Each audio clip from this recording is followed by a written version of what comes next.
So you can call in, you know that, throughout the show anytime, 086 000 2032. If you're going to WhatsApp, that's great to do that. You can send us a text message or a voice note, 0614 104 107.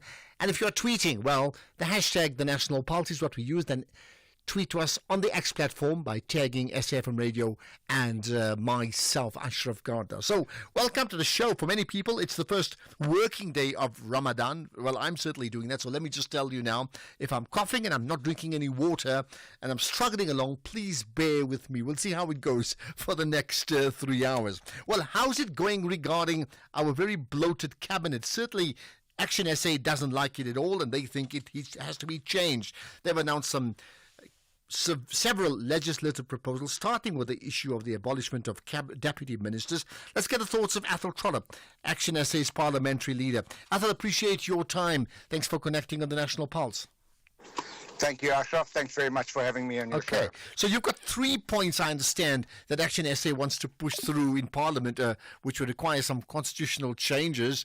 We're going to connect with Athol back in a moment, right? Let me just tell you, by the way, anything for you? Well, I have to say this, that issue of the Trump story, what's your one word to describe that? Just, you know what I'm talking about. What happened at the Oval Office on Friday night? No long discussion, just one word to describe what you saw. Okay, Athol Trollip back with us. Athol, so you have some, there's a real misconnection that's going on there. We really need to know what he says, right? Okay, let me just throw this to you in the meantime. So the one word to describe what happened at the Oval Office on Friday night with the leader of the USA and the leader of the Ukraine and the deputy president of the USA in concert, in full view of a media surrounding them. Just one word to describe that. But as I get to Athol Trollip, here, let me just test your thoughts on this one, right? What's your one word to describe any proposal that would suggest we should drop all our deputy ministers? Cancelled, completely done. What's your one word? What's your thoughts on that? Let me know, okay? Athol Trollip, hopefully we now are going to stay with you. Good to connect with you once again. Yes, hi, Ashraf. Sorry about that. I don't know what happened. It happens, you know that, right? Okay, let's talk about 3 things. One, I think that's particularly important, is your thoughts around cabinet ministers. Tell me what's the Action SA plan there? So first of all, we today had a press conference where we tabled 2 pieces of private members' legislation that we'll be pushing this year. And the first one is Cabinet Reform Package, which is really to have a look at our bloated cabinet and to deal with it effectively. The first issue is that we have 43 deputy ministers. Now, there's a provision in the Constitution, section number 93, where it says the President may appoint deputy ministers. It doesn't say the President must appoint. And our experience in Parliament is that deputy ministers are actually a waste of time. There's no constitutional provision for them. They never speak. They don't have authority to represent the minister. So they're actually superfluous. And we believe that we can save billions of rands annually by trimming down the cabinet. First of all, get rid of superfluous deputy ministers. And secondly, to reduce the size of cabinet. We believe that we shouldn't have more than 20 ministers. Okay, so if you're saying that, what do you think then? If you said, as you said, the president may appoint cabinet or deputy ministers, doesn't have to. Why do you think it's been the normal through these years and now increased, as we know, with the formation of the GNU? Well, it's become a gravy train. That's exactly why. And quite interestingly, there was a piece of legislation, private members' legislation, put forward by a former member of the opposition who is now himself a cabinet minister, who allowed that private members' legislation to lapse and become moribund or dormant because they've now become a minister themselves in the new GNU. And we're going to revive that legislation, and we're going to go after it and say that all the perks that go with being a minister and a deputy minister need to be trimmed considerably. Blue light brigades, free accommodation, first-class flights, all those kind of things. They just cost the taxpayer way too much money, and there's very little benefit for them. And countries that are way bigger than us in terms of GDP and even population have got cabinets that are a third the size of our cabinet. So We have no reason to have 75 ministers and deputy ministers. Absolutely no. So, reason. I mean, I think many may agree with you, and I think certainly with regard to what's come out of the, I'm going to call it the no budget speech of a few weeks back, clearly the government's in need of money and they need to increase VAT. And I expect us to pay for it. I mean, here's a practical way they can do so. But very important, concerning you talk about gravy train, would anybody have the appetite to follow through on your proposal? Well, look, we're going to petition all the parties. The other piece of legislation is the zero tolerance of corruption bill, where we are saying that there needs to be minimum sentencing if you're involved in corruption of more than 500,000 rand, 15 years imprisonment, and various other provisions. Now, both of those pieces of legislation around cabinet reform package and the zero tolerance of corruption bill, any party that opposes those is actually then saying they support corruption or a bloated cabinet. So we believe that it's not they're not parochial pieces of legislation, they're actually patriotic pieces of legislation, and any self-respecting, right-minded political party would not oppose it. So they're going to be caught between a rock and a hard place when we table this legislation. If they support it, well and good. If they don't support it, they effectively are supporting corruption and a bloated cabinet. Okay. And when you table it, will it be treated as one? I mean, you're talking about the cabinet overhaul as well as, cutting out on the perks and the zero tolerance campaign. Would they be treated as one, or are they three separate, effectively separate bills? Pieces, yeah. Okay. Two separate pieces of legislation, cabinet reform package and the zero tolerance corruption bill. They are two separate pieces of legislation. They will have to go through the whole private members' legislative process. We're preparing to drive that over the next year and, if necessary, over the next 4 years. But as I said, those parties that don't support it will then be aligning with corruption and a bloated cabinet. And those that do, well, fantastic. They will be taking a patriotic position. Okay. Tell me about the procedure. I mean, besides lobbying other parties, I mean, I would take it that it would require constitutional change too, right? Yes. So first of all, whatever private members' legislation you're proposing, it has to pass constitutional muster. So the parliamentary legal practitioners will have a look at whatever it is you're proposing to see that it isn't unconstitutional. If it passes constitutional muster, then the Speaker's office then processes it, and then it goes through a process of public participation, public commentary, and then once it's done all of that, it comes to Parliament, and members then vote for or against it. Okay, now it's a long process. All right, so if we follow the numbers as it stands, I would think the two parties that stand to lose the most from this, maybe three if you add the MK party, would be the DA, the MK party, and of course the African National Congress. How are you able to convince those three to support you when their very livelihood is at stake, considering what you said earlier on? Well, it shouldn't really affect, maybe it does affect the MKP around the corruption part, because we know that their founders and many of their members are heavily implicated in corruption. But with regards to the cabinet size and cutting down the cabinet, it actually only affects the ANC, the DA, and the other 8 members that are part of that GNU. And, if they vote for it, they'll have to explain to their taxpayers or to their voters and to the taxpayer why we have to increase that to balance the budget of government. They would have to say, we're voting for our perks and the size of our cabinet, therefore you'll have to pull in your belt and pay more tax. So they will find themselves in a very difficult position.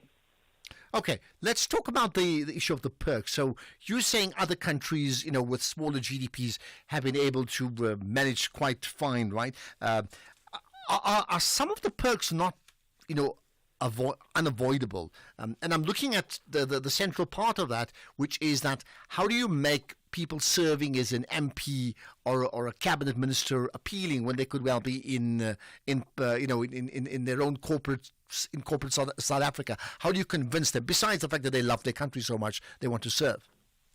Well, that's one of the components of our legislation. We're saying that the president has the authority and the right to select his cabinet. But one of the new things that we want to introduce is that before the cabinet is approved, it's to be ratified by Parliament. So if somebody gets nominated onto cabinet who has been found guilty of corruption or maladministration, like some of the members on cabinet currently have been found by courts of law, then Parliament could reject them, just like the Judicial Service Commission names are put forward to Parliament, and Parliament must endorse them or oppose them, such as the case of John Hlophe. So that would be a new innovation. But, there are some of the costs of government that are unavoidable, like, transport. Ministers operate in Cape Town and Pretoria, so they need vehicles to do their job. We don't have a real problem with that. We've got a major problem with using blue lights and having blue light bullies pushing people off the road. We have a major problem with, people living in free accommodation and getting free electricity and water and all of that kind of thing. You get a salary, you need to pay for those things with your salary like ordinary South Africans. So, we believe that there's a lot of fat that can be cut, and we said today in our press conference, instead of increasing VAT, let's cut the fat. Okay, nice play on words there. Let's go back to where it all started. And for us, it was 1994, and soon after the adoption of the Constitution, right? What was it within our culture, and I'm going to borrow the F.W. de Klerk phrase of the new South Africa, that we saw fit to, as you said, that size, increasing the fat in that case there, where there was so much fat in terms of commitment to South Africa, but paying them salaries, but also a whole lot of perks along the way. What happened at that time? Well, look, I actually was talking to our President, Herman Mashaba, now at lunch, and I said to him that, the new government that despised the old government so much actually adopted and inherited and adopted many of the bad habits that the predecessor government had. So, that's unfortunately what happens. People pay lip service to sizes of cabinet and cabinet perks and all that go with it, but once they become cabinet ministers, once they are enjoying the perks, then all of a sudden they go quiet on it.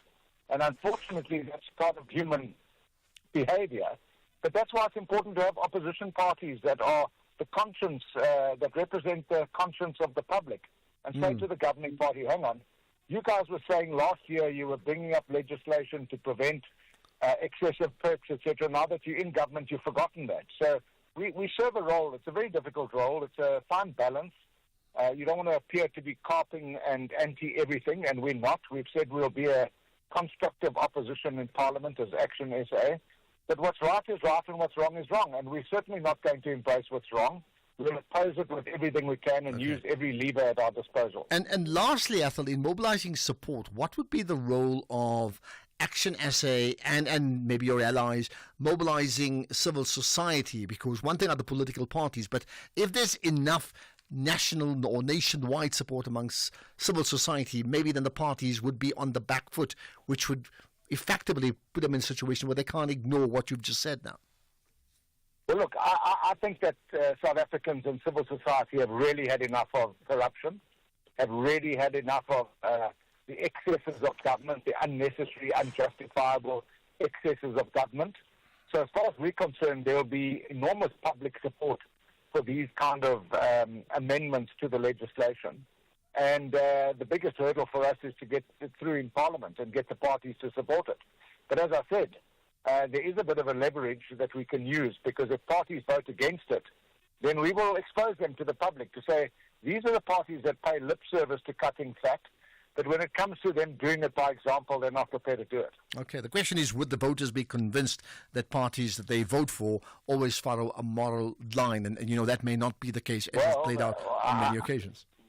I can assure you that voters will know which way their parties that they voted for have voted. Okay. And then they must hold those parties to account. All right, Athol Trollip, lots to consider from that opening salvo here on the National Pulse. Athol Trollip is the parliamentary leader of Action SA. There you are, important legislation. One, first things first, effectively abolishing deputy presidents and then cutting out perks, and then a zero tolerance campaign and really pushing that through Parliament. What do you make of that? This is the National Pulse.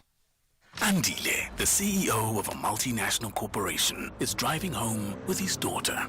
Dad, why is the Tooth Fairy so stingy? Stingy?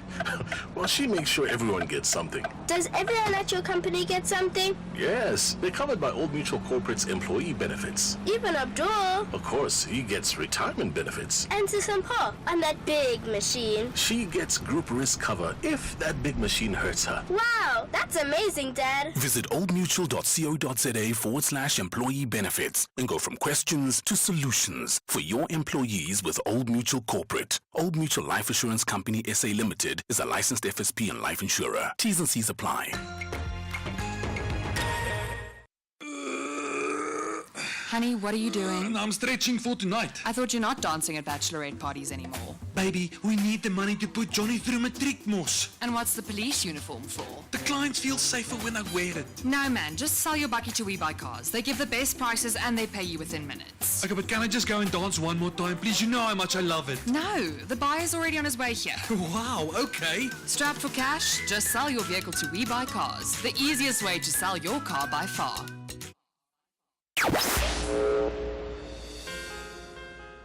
If we have rights, shouldn't we also have opinions? SAFM, leading the conversations that move us. You're listening to the National Pulse. Okay, we should be connecting with Naeem Gina shortly on plans really from the Arab League to respond to Donald Trump's plans around Gaza and many other things too, right?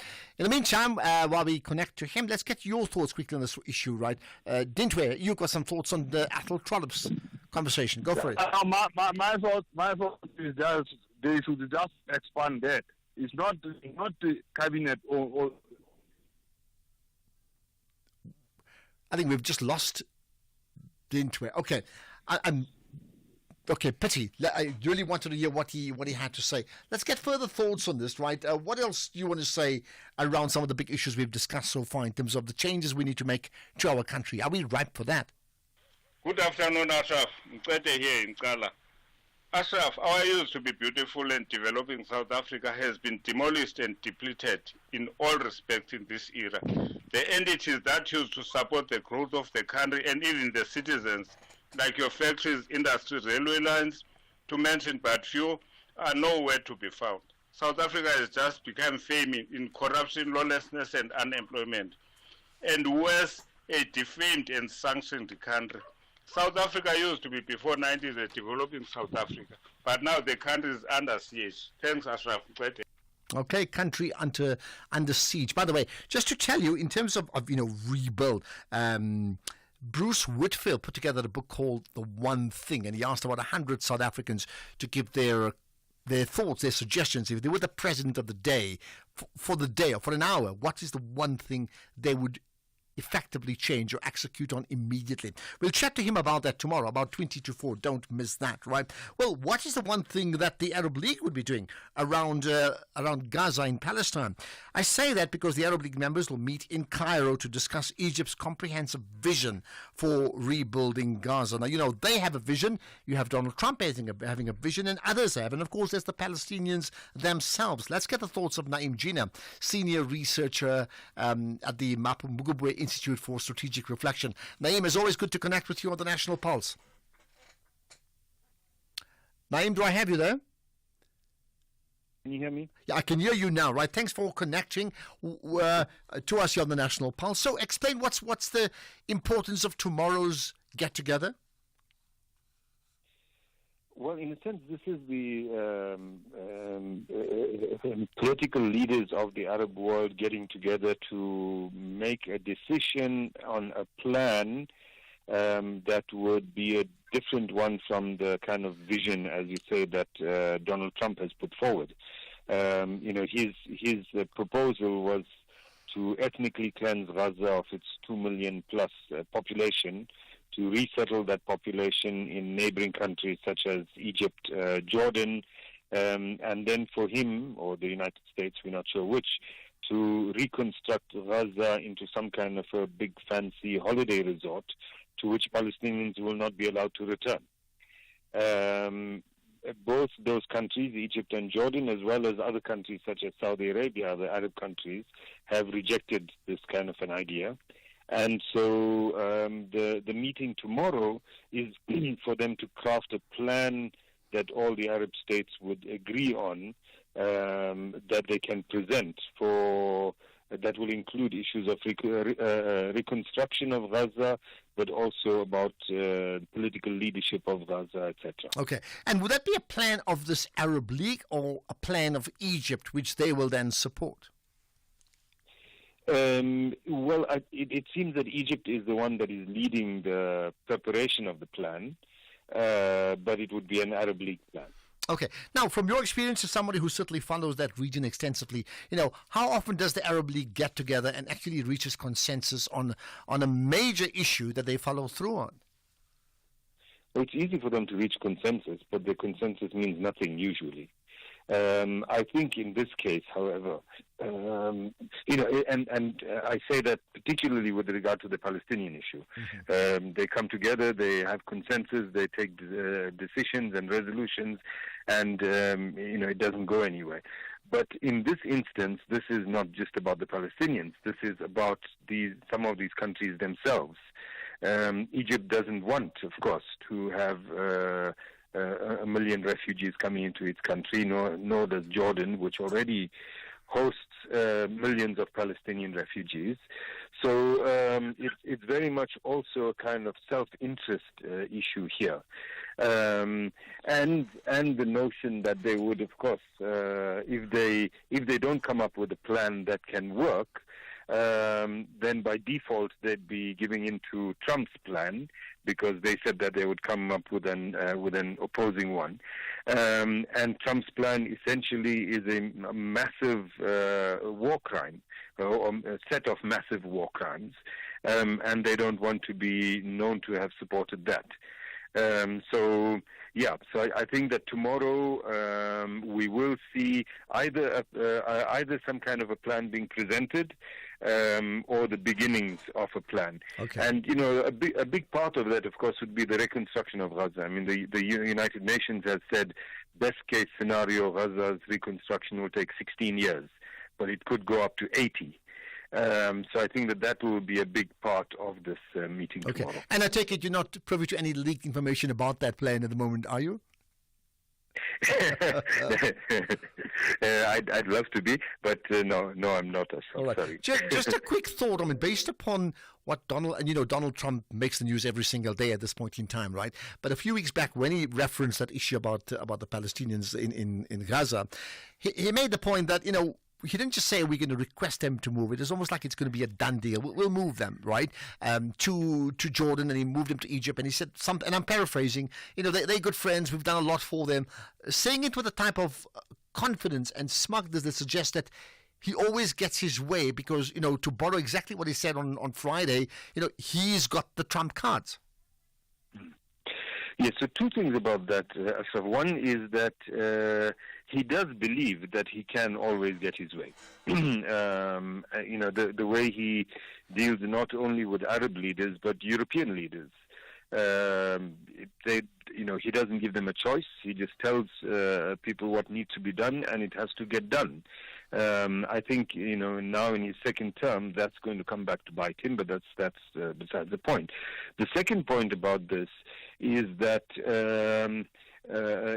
he also has this tendency to make the most outrageous statements and see how it goes and whether it gets taken up, and then if necessary just walk it back. So he came up with this big vision of his, even shared that ridiculous video. I mean, basically, the president of the most powerful country in the world shared a video that calls for genocide and ethnic cleansing. But in between those two things, he then made the statement that no, what he said was just a recommendation. He didn't say that it was going to happen. So kind of walking it back and not taking any responsibility for whether it happens or doesn't happen. Okay. My view, Ashraf, you didn't ask me the question yet, but just to say, I mean, it's not a proposal that's going to get any legs. For a couple of reasons. One is that when he said it initially, he actually thought that these other countries would say, if you want it, we'll take in these refugees. And secondly, he thought that the Arab Gulf states will pay for this whole operation. For not only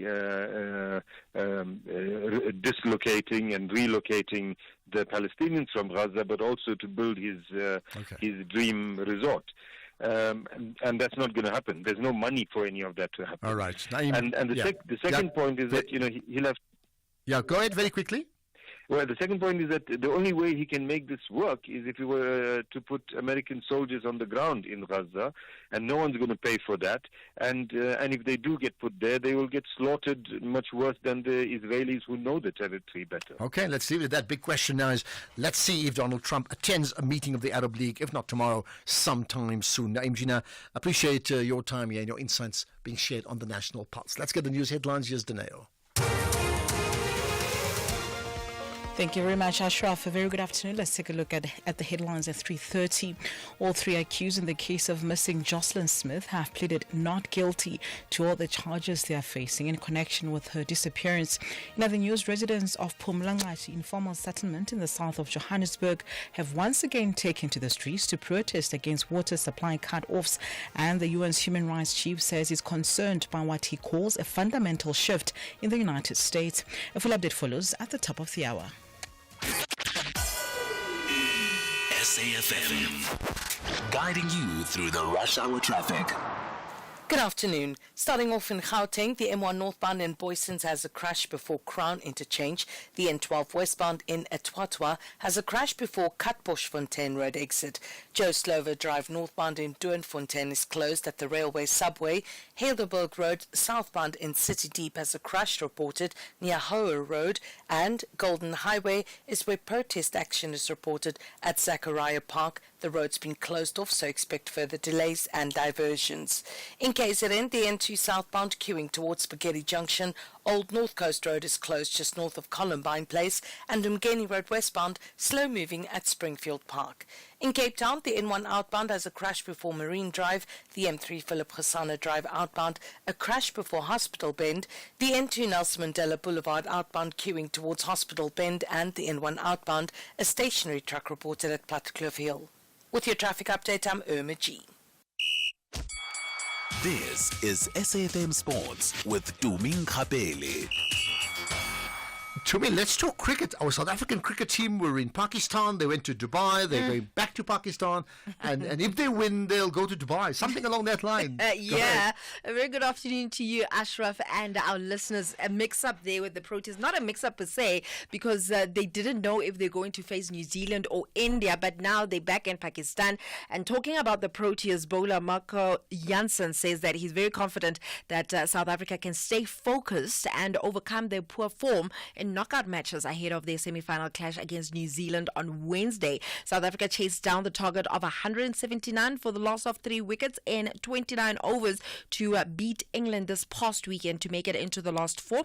And SA's habit of choking at the knockout stage has deprived them an international title since they won the 1998 Champions Trophy, and now they're hoping to change that. And in terms of the injury update in the team, the Proteas are assessing Captain Themba Bavuma and opener Tony De Zorzi, who were both unwell and missed the game against England. Hopefully they'll be fit enough to face New Zealand. In football, Manqoba Mngqithi has returned to Golden Arrows for a third stint, and Rwandan Giants side APR were also negotiating with the experienced coach for several weeks, hoping to bring him on board for their ambitious project, which has not been thriving thus far. However, Arrows came out tops, and they announced his return through their social media platforms this afternoon. Abafana Bastanda are currently sitting 11th on the Betway Premiership lock standings with 20 points after 16 matches. They won 5 league games, drew 5 and lost 6 times. Then moving on to women's football, the Hollywoodbet Super League got off to a great start this weekend. Janine van Wyk's JVW beating debutants Ezenvelo 3-2, and UJ claiming a 1-0 win over UCT. And University of Johannesburg coach Ntabeleng Mudigwa believes that their victory has established a strong foundation for the 2025 season. It's a good omen for me because I don't really put too much on that, but it's a mental note that I have for myself that it's an opening match. I think it sets me for the entire season. If I for the 3 seasons that I've been here at UJ, I've never really gotten to miss an opening or lose an opening match. So that's amazing in terms of how we are doing things at UJ. I just hope that this will continue for many years, even post me, after me, whoever that comes in, they must just believe in themselves, that the opening match, it really sets the tone for the entire season. Elsewhere, Bournemouth have been drawn at home to Manchester City in the FA Cup quarterfinals. Preston, the only championship side left in the FA Cup, are at home to Unai Emery's Aston Villa. Fulham host Crystal Palace in a London derby, and Brighton will be at home to either Nottingham Forest or Ipswich, who play their fifth round tie tonight. And aside from the 2023 victors, City, Ipswich are the most recent FA Cup winners left in it. Fulham, Palace, Bournemouth and Brighton have never won the cup. Then, Botswana's Teboho Letsile has been nominated for the Laureus World Sports Awards in the Breakthrough of the Year category. Now, the 21-year-old had a great 2024. One of the highlights being him becoming Botswana's first Olympic gold medal in any sport, as he won the 200 meter at the Paris Games in an African record of 19.46. And just looking at the list as a whole, he's actually the only African that has been nominated in the Laureus World Sports Awards. So wishing him nothing but the best. Then before I go, Ashraf, I've decided I'm starting a new feature called the MVP of the weekend. You have decided. I have decided. And I'm looking at my most valued player of the weekend. And for me this past weekend, I must say, it must be Dylan Naidu, who won the South African Open. And he's the first player of Indian heritage to win the tournament in 62 years. Back then, it was Papua Sugolum who won under the apartheid law in 1963. He actually collected his prize in the rain because he wasn't allowed in the clubhouse. And interestingly enough, Naidu is a graduate of a development program which carries Sugolum's name and is aimed at helping young golfers from disadvantaged communities to reach the professional ranks. It's called the Papua Sugolum Class. Well, fascinating. But I mean, I don't follow golf as much as I should, okay? But here's the thing. Did he win? So he won the SA Open, right? Yeah. Forget of Indian origin. I think his first black player ever to win it. That's one. And then Papua, I stand to be corrected. Did he win the SA Open? Or I think it was called the Natal Open. Right? Okay. Yes. But here's the interesting part. He won it in the rain, and yesterday Naidu won it in the rain. On the same course, right? But yeah. the big difference is when Papua won it, because he was a black player, he wasn't allowed to receive the trophy in the clubhouse, so he was barred. So he had to stand in the rain, and then when they delivered the trophy, he was sitting in the car till they got the trophy. Yeah. So therefore, there's this big thing about trophy in the rain. And yesterday, it rained, but this time, it was Dylan Naidu. So transformation has happened. It may seem subtle, but 20, 30, 40 years ago, this would have never happened in South Africa. Absolutely not. My MVP of the weekend. If you didn't know about him, now you know. Dylan Naidu. What a story. Love that story. Right, more sports and other MVPs and other things in an hour. Day 15. Location undisclosed. Mood brave. Music Eye of the Tiger. Dear Diary, it's been 2 weeks of epic challenges against some of the most memorable and epic Survivor contestants. I have endured some harsh weather conditions, unbelievable drama, and these fire tokens have given me and the other contestants a second chance to stay in the game. Food. I feast on the defeat of my enemies. Vumi over there is busy planning and scheming, thinking that he can get me off the island. Never mind though. I will win this and take home $2 million. We're gonna be rich, Papa. Rich Goopy Wanaponani, are you doing that thing again? Come and get your dinner, Mr. Fake Diary Sessions. We're now on Survivor. Oh, the world will fall. Catch Survivor Season 40, Winners at War, Thursdays at 6 p.m. Starts 27 February on S3. Open now.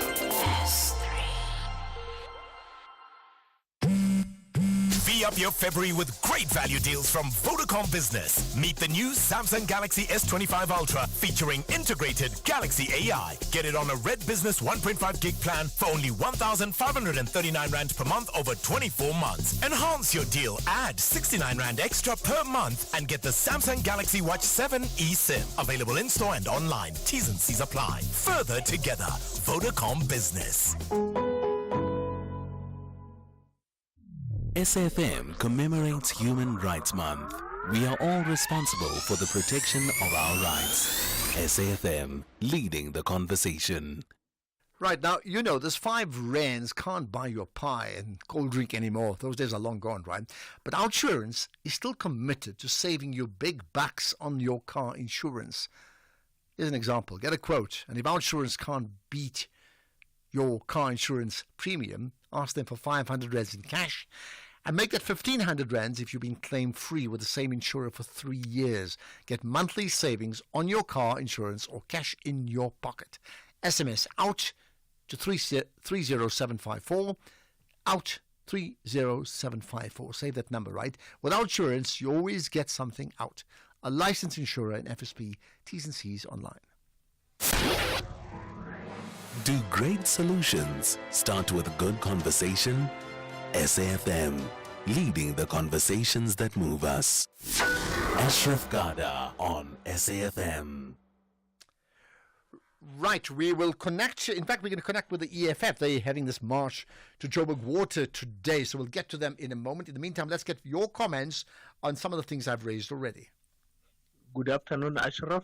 One word to describe what the President of America, Donald Trump, did to the President of Ukraine.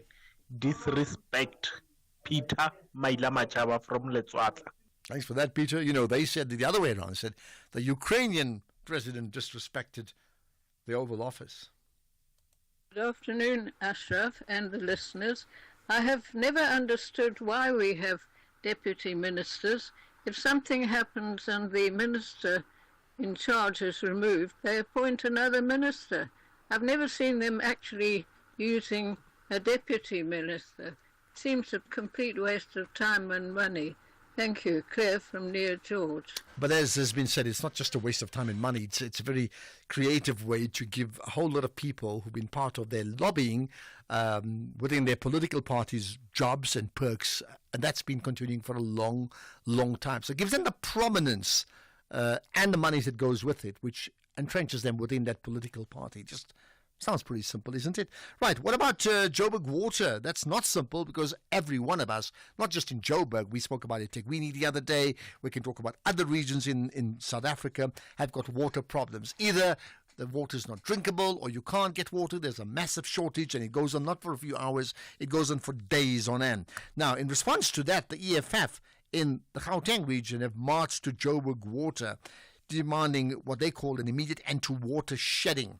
The party also wants a comprehensive plan for water safety and sustainable water, something that I've just touched on. Let's get more on that with the EFF spokesman in the Gauteng region, Dumisani Baleni. Appreciate your time, Dumisani.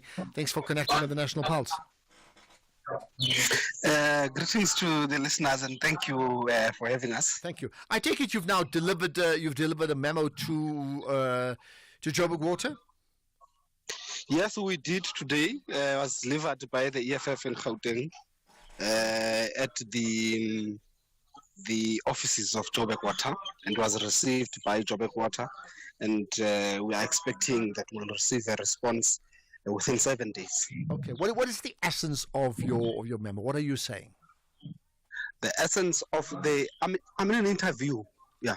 The essence of the demands of the EFF. First of all, we want the water utility in Joburg to stop implementing water cuts. Instead, they should, if they are pressing, demands and pressing situations, should implement, water restrictions, which is acceptable. The second thing is that in the Joburg Water Board, there should be an appointment of people who qualify to be in Joburg Water Board, who are engineers and professionals, instead of people who are hired due to their political connections. Thirdly is that there should be an investment in renewing the infrastructure of Joburg and expanding it, because as it is right now, it cannot accommodate the rising population levels in the city of Joburg. And that is a system that was designed a long time ago to only cater for a very few number of people. And we understand that the levels of the population in Joburg have grown massively. Thirdly, there must be, in terms of the backlog, the Joburg has 27 billion rands backlog in terms of the water infrastructure, renewal and maintenance. And we have a problem in Joburg where the water that is produced, that is purified, when it goes to the people, almost 50% of it gets lost through leaks, bursts, and technical losses. Some of the water is not even metered, and that's a problem that the city of Joburg must look into immediately. And I mean, in my conversations with them over a period, it's just like it's an ongoing story. Massive water leakages, so we lose 48-50% of the water. The maintenance issues you talk about, the complaints about, sometimes no water, shortages of rainwater. Then there's issues around maintenance, so Hursteel and everything else, right? What is your practical solution to all this? I mean, one thing is protesting about it, right? What would you want to see happen next? So what we want to see, because right now our march is also planned in a sense and influenced by the fact that at the State of the Province address, the President has announced that there will be a huge investment in the water infrastructure, particularly in Gauteng. So we want that kind of investment to not go to waste. So in terms of the infrastructure, expansion in Joburg, in terms of the renewal of the infrastructure, in terms of replacement of the old asbestos, pipelines, in terms of ensuring that we cap the water losses through to technical issues. We want the money of the state to go where it's supposed to be and be used effectively. That is why our march has to highlight a serious problem of water in Joburg, so that when they receive the money from the state, from national government, they know that the people of Joburg will be expecting to see changes and improvements in terms of the water infrastructure. And I understand that this is also part of a new plan from the EFF, meaning a complete year of activism. So this would be one issue, but other issues like this being far more active, almost a rethink about the EFF strategy. Is that correct? Yes. So the EFF's strategy towards this year is the year of of the picket lines, meaning we should be able to highlight everything that is concerning our people in the picket lines. We should be able to engage them. We should be able to raise their issues in Joburg and in Gauteng as well, because Gauteng right now has this very huge housing backlog that needs to be looked into, but also there's issues of electricity that need to be looked into. There's issues of formalizing informal settlements that must be looked into. And the last thing that is very much important is that the Premier announced that they will be removing and evicting people from their places, and it is the EFF, whenever that happens, we will be there to defend our people, and that is what the year of the picket lines means to us. Just before I let you go, interesting you brought up the issue of the budget. It's been a sore point around what happened over the budget speech, no budget speech, and of course your leader was one of those who opposed it, said it should have been tabled in Parliament, right? There's now been talk, around the 2% VAT increase going down to maybe 1%, and maybe a deal being made with the EFF to support it in case the DA doesn't. Where does your party stand on that? Now, the EFF is very clear when it comes to VAT, is that we should not punish the poor who are already, suffering the high costs of living in society. Instead, tax should be targeted towards the business people, the big corporate companies that are getting our resources, that are using our resources in the country and are avoiding to pay taxes, are using many ways to evade or avoid paying tax in the country.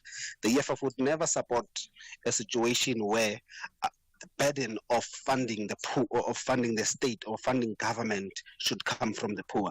Okay, so basically what you're saying, the talk all weekend that the EFF may do a deal with the ANC, that's not true.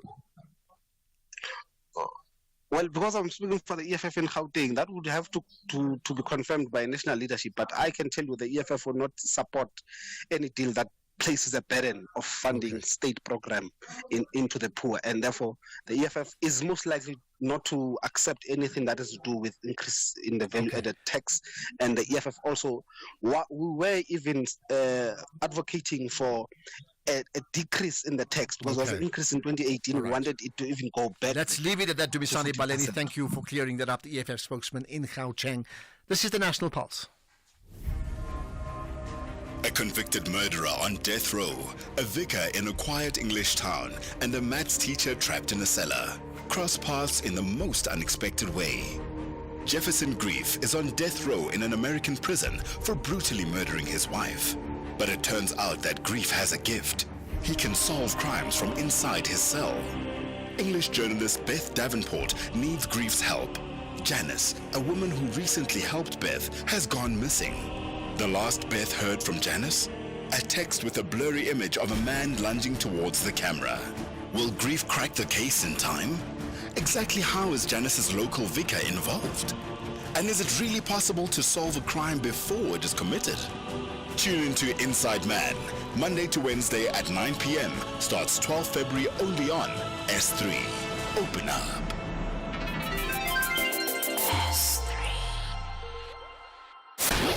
Is there ever a bad time for a good conversation? SAFM, leading the conversations that move us.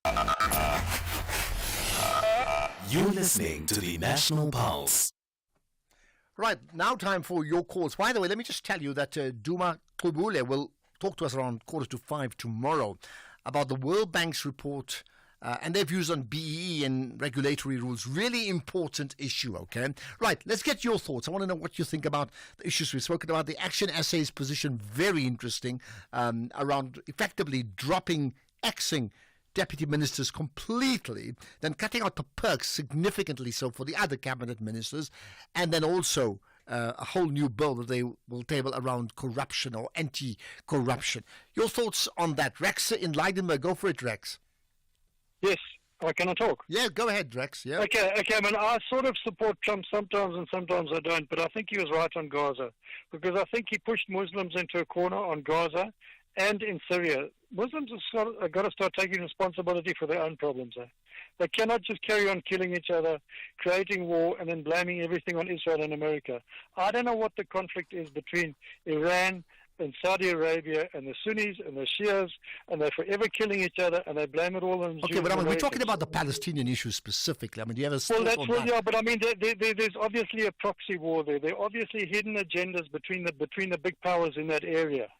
Well, maybe not. They've been taught from a young age to hate the Jews, and hate the Americans. Think, you know what? It's one conspiracy after another. All right, I think a lot of it is just, you're just giving broad opinions on that, Rex. I mean, for one, it says that there's another example. One may say, in fact, the Americans are part of a proxy war all around the world anyway, right? Rex, thanks for that.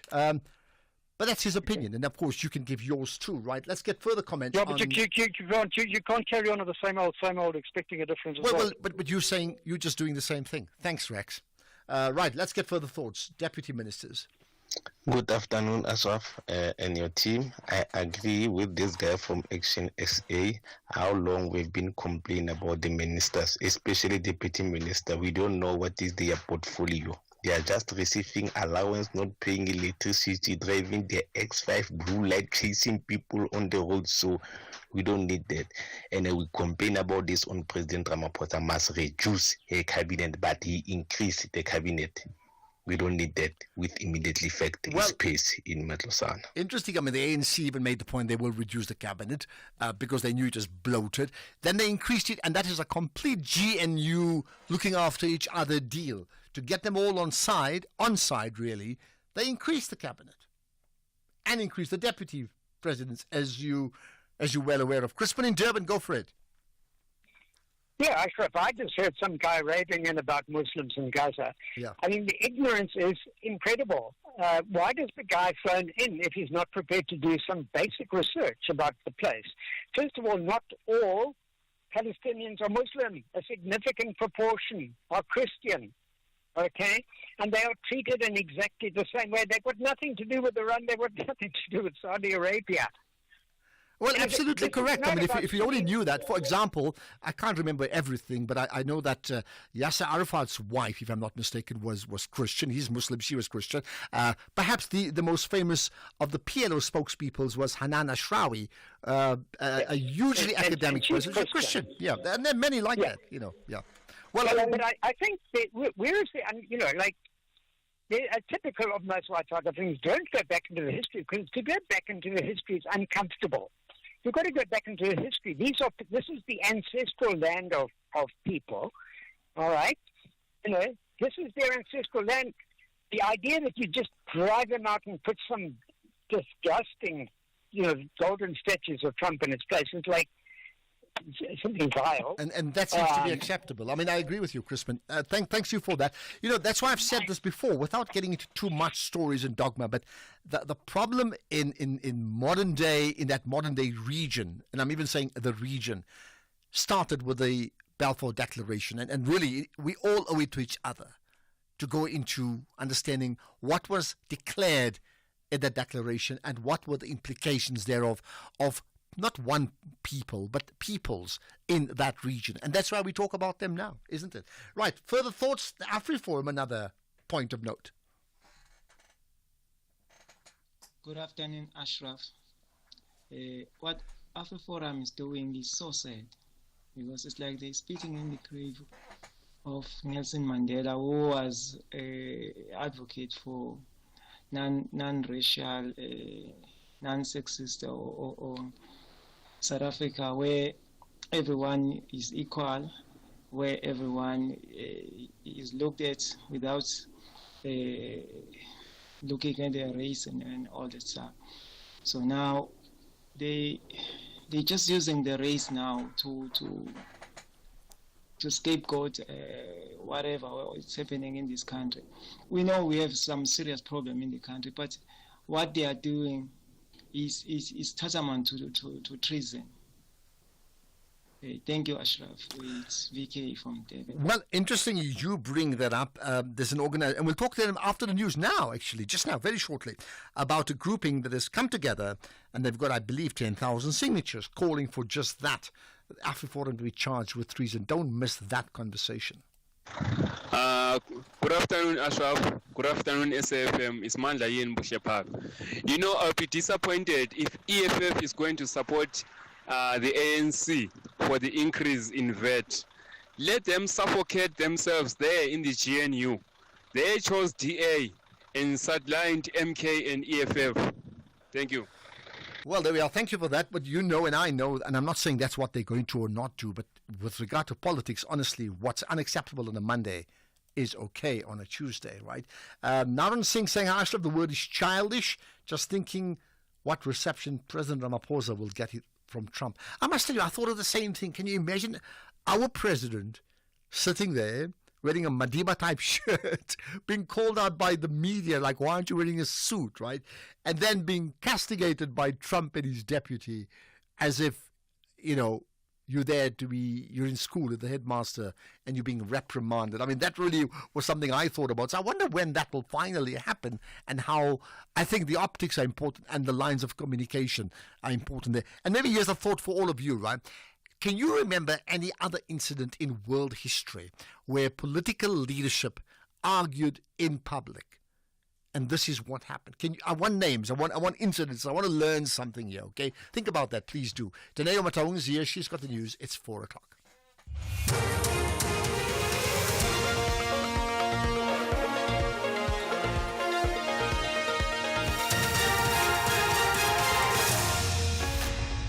Thank you, Ashraf. Top stories, plans for new systems to improve KZN flood response, and UN rights chief warns of fundamental shift in US.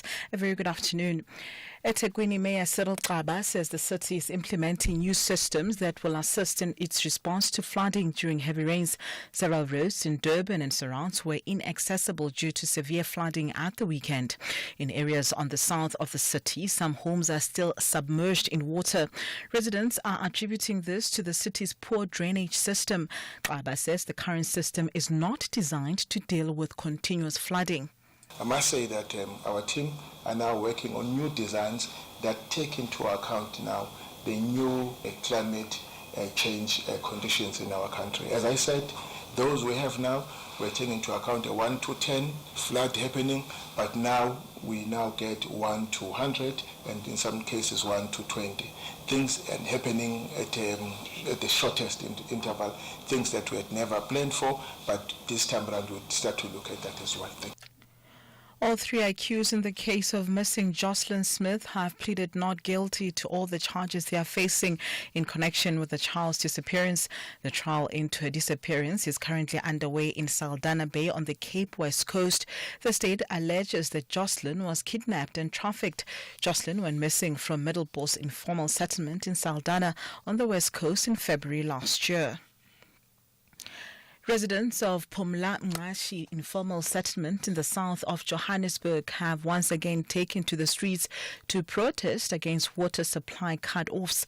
A similar protest was held in November last year after Johannesburg water officials removed illegal water supply connections in the area. Residents say they were expecting to meet Water and Sanitation Minister Penny Majudina to receive their memorandum. They are now barricading the busy Golden Highway with rocks and Jojo tanks. This resident Jeffrey Mpohoni says the city of Joburg has failed to resolve their issue.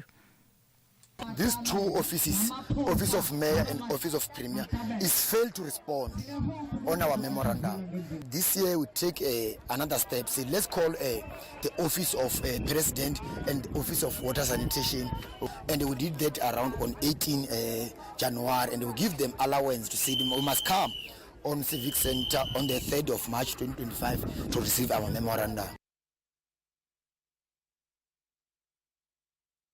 We move to the northwest now, where the Department of Health is experiencing shortages of breast cancer medication.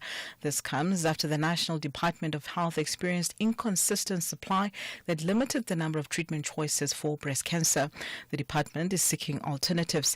Spokesperson for the Department of Health in the province, Segofatso Motibedi.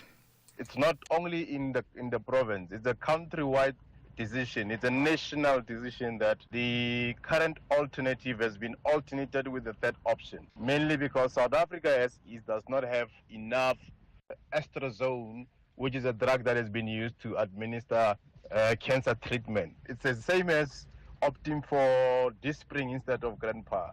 This does not mean we are not treating or attending to our oncological services. It means that as in South Africa, we don't have a specific drug. Lastly, further afield, the UN Human Rights Chief says he's concerned by what he calls a fundamental shift in the United States. Volker Turk didn't mention President Donald Trump during his annual speech on the state of human rights worldwide, but he warned of a climate of disinformation, intimidation, and threats against journalists and other public officials. He also expressed alarm about the dehumanization of migrants in Europe and pointed to serious rights violations in countries like Sudan, Myanmar and the DRC. I'm now deeply worried by the fundamental shift in direction that is taking place domestically and internationally. In a paradoxical mirror image, policies intended to protect people from discrimination are now labeled as discriminatory. Progress is being rolled back on gender equality. Disinformation, intimidation and threats, notably against journalists and public officials, risk undermining the work of independent media and the functioning of institutions. Recapping the top story this hour, eThekwini Mayor Cyril Xaba says the city is implementing new systems that will assist in its response to flooding during heavy rains. For SFM News, I'm Dino Motaung. The next update is at 4:30. In sports this hour, Kenya unveils McCarthy. India brace for nervy times against Australia in semi-final, and Tsitsipas ends trophy jinx. More detail at 4:30. Here, there, and everywhere. SAFM 106.2 FM in Table Mountain. CFI, a global leader in online trading, is now in South Africa. Access 15,000 plus instruments, currencies, stocks, metals, crypto CFDs, indices, futures, and more on world-class platforms. Enjoy zero pip spreads, no commission fees, and 24/7 support for confident trading. Visit CFI.trade for a secure, transparent trading experience. Don't miss the National Pulse with Ashraf Garda, Tuesdays at 16:45, proudly sponsored by CFI. CFI Financial, an authorized financial services provider. T's and C's apply. Mzansi Africa. SABC Sport is searching for talented football commentators.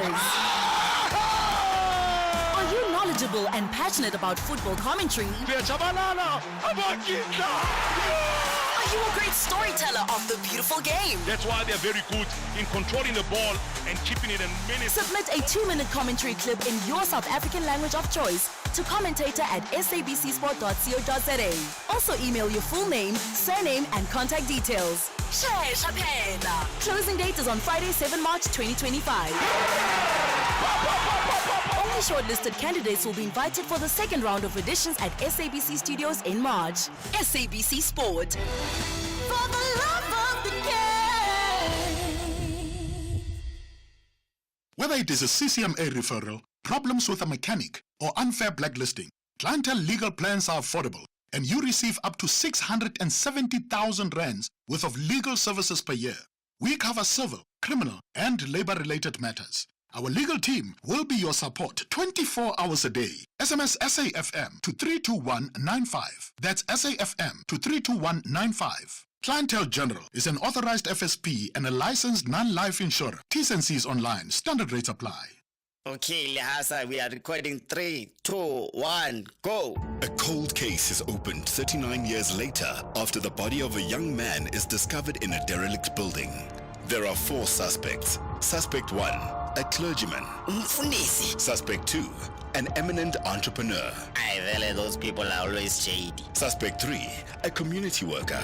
Hey, what are you saying? And suspect 4, a wheelchair-bound husband caring for his wife. Hey, and the fella you can't. Each has a secret to hide. As their lies unravel, the people that they love the most begin to wonder what else they might be capable of. Nothing in this case is black and white. Can you ever really know the people closest to you? What secrets have they buried? Tune into Unforgotten Season 1, Monday to Wednesday at 9 p.m. Starts 24 February only on S3. Tabo, don't tell me that the script freaked you out. Where are you?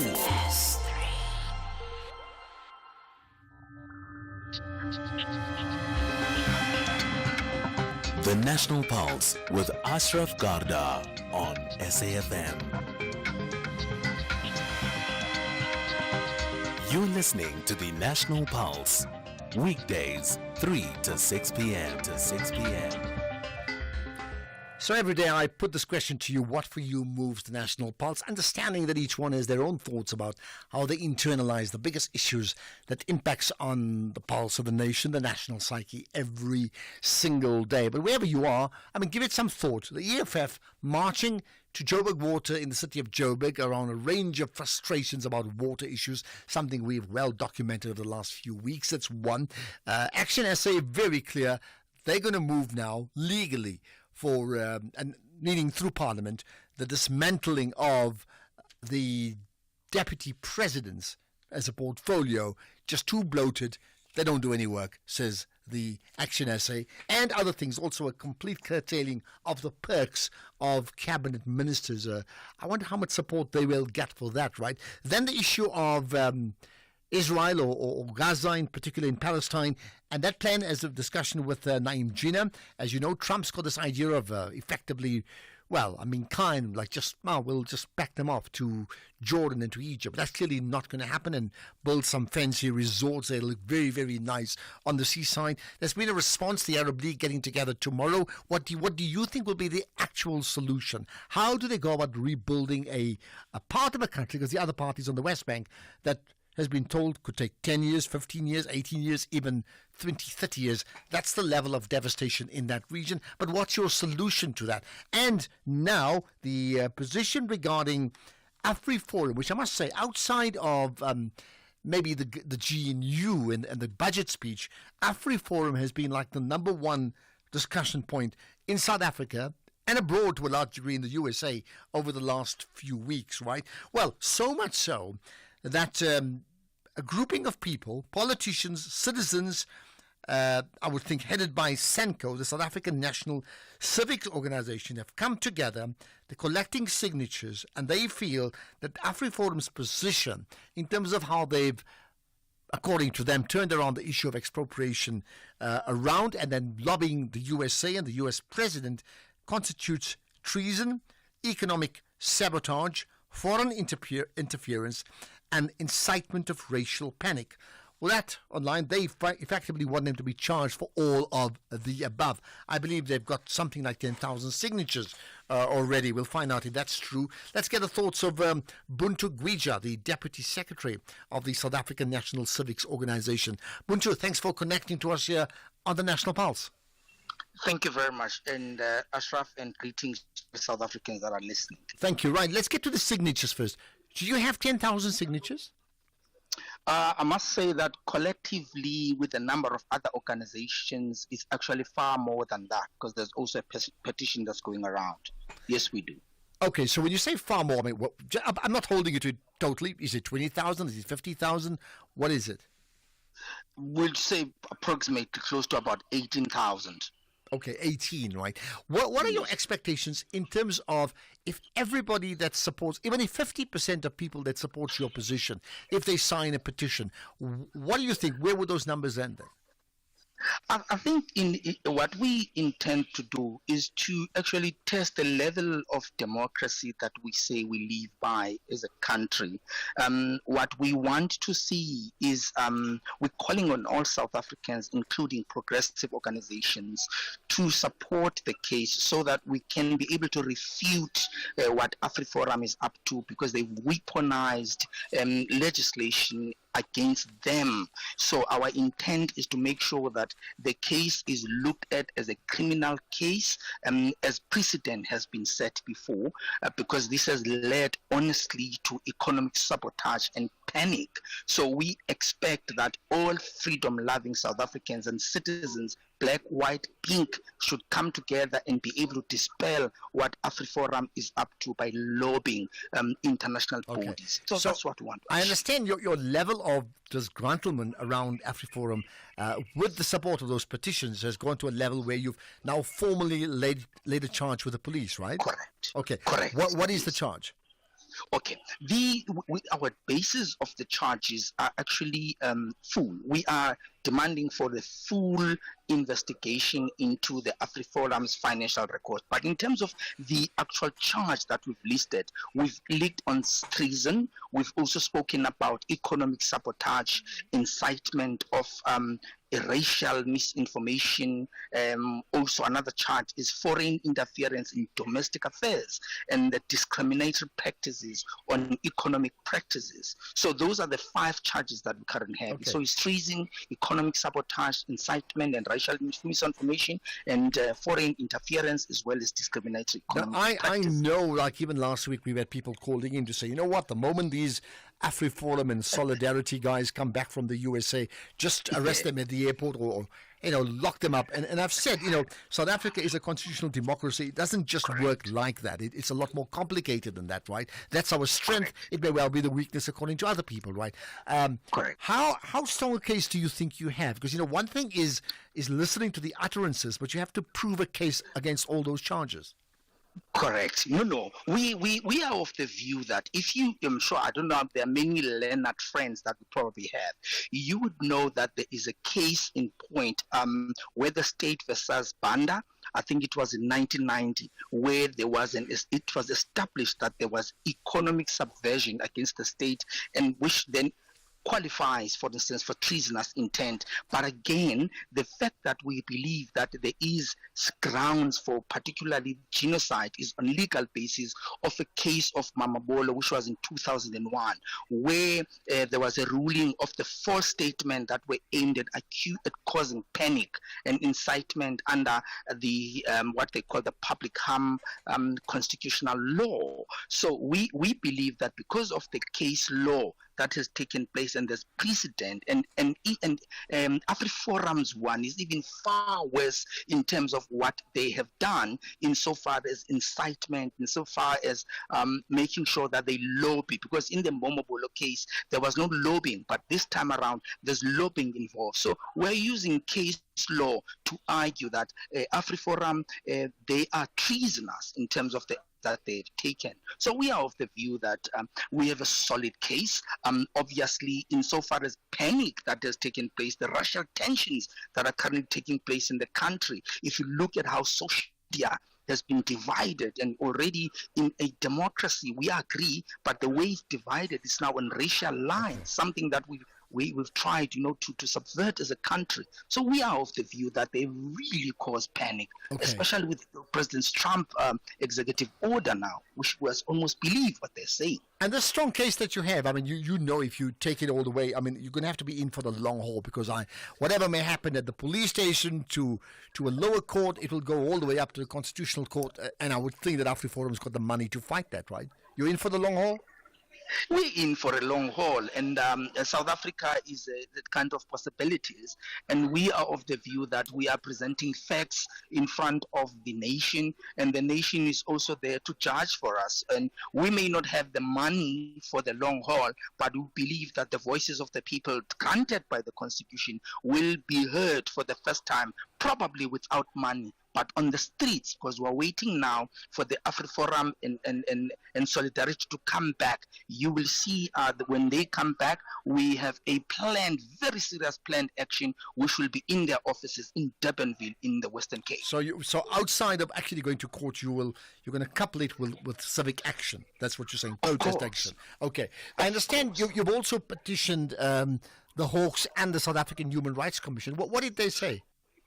No, the Hawks gave us a call to confirm that the case has been recorded and it will now be referred to a centralized database, which will look at all the other individuals and other entities that have also filed more or less similar charges, including well-known judges that are in the fore. So it will be looked at merit by merit. They said we must wait for the response from AfriForum in terms of what we've laid, and then only then they will respond. They have also alerted the AfriForum to respond to the Sanko's comment. Then in terms of the Human Rights Commission, the Human Rights Commission have responded also. They have said that they are looking at they're evaluating whether this amounts to human rights violations. Something, we thought, okay, but we're still waiting on them to give us a formal response. Okay, so they haven't quite responded as yet. Let's just look at, here's the last point, right? Sure. Many people are in agreement with you in terms of how can they go out and effectively lobby a president of another country against the citizens of our country, which is a democracy, compared to, say, apartheid South Africa, which is not a democracy, right? Yes. So I understand many would be on side with you, but there's also a concern that what you don't want to have, that AfriForum doesn't represent Afrikaner society. They represent a segment of it, but not everybody, right? And we've had many calls confirming that. What you don't want is to splinter South African society even further. There's been a sense that the nation-building plan is sort of, disfigured slightly. What would be your end goal? Is the end goal simply to nail AfriForum, or to get the country on side on being one nation? We obviously want the country to be as one nation. Remember, a South African civics organization. Intentionally, if you look at AfriForum, they're equally civic organization. So ours is to deal with the civic movements in terms of how skewed they represent a specific narrative under false pretense. So we don't want to polarize the nation any further, but we're questioning the role of civic society insofar as whether can we divide or bring the nation together. Our angle is intended at looking at individual civic organizations that are either funded for a particular cause, as to who are the potential funders that are either polarizing the country. But of course, this is not a war against Afrikaners. It's a war against a civic movement, being a civic movement ourselves, that seeks to divide other than put us together. Okay. We know that, for instance, Autopedigree funds them. And we want to know who are these other organizations that are actually funding this kind of narrative under civic organization. Well, as you said, you're testing South Africa's democracy. Let's see whether we pass that one. Appreciate your time, Buntu Gwija, Deputy Secretary of the South African National Civics Organization. But I'll tell you what, you may want to listen into the next conversation, Buntu, because we're chatting to Ntabiseng Dubazana to get the legal analysis on your push to charge AfriForum for treason and a whole lot more. All that coming up here on the National Pulse. Day 15. Location undisclosed. Mood brave. Music Eye of the Tiger. Dear Diary, it's been 2 weeks of epic challenges against some of the most memorable and epic Survivor contestants. I have endured some harsh weather conditions, unbelievable drama, and these fire tokens have given me and the other contestants a second chance to stay in the game. Food. I feast on the defeat of my enemies. Vumi over there is busy planning and scheming, thinking that he can get me off the island. Never mind though. I will win this and take home $2 million. We're gonna be rich, Papa. Rich Goopy Wanaponani, are you doing that thing again? Come and get your dinner, Mr. Fake Diary Sessions. We're now on Survivor. Oh, the world will fall. Catch Survivor Season 40, Winners at War. Thursdays at 6 p.m. Starts 27 February on S3. Open now. As the cost of living rises, from school fees to the price of cereal, you can take comfort in knowing that with Outsurance, you could save big on your car insurance. Savings that could make a real difference to your budget every month.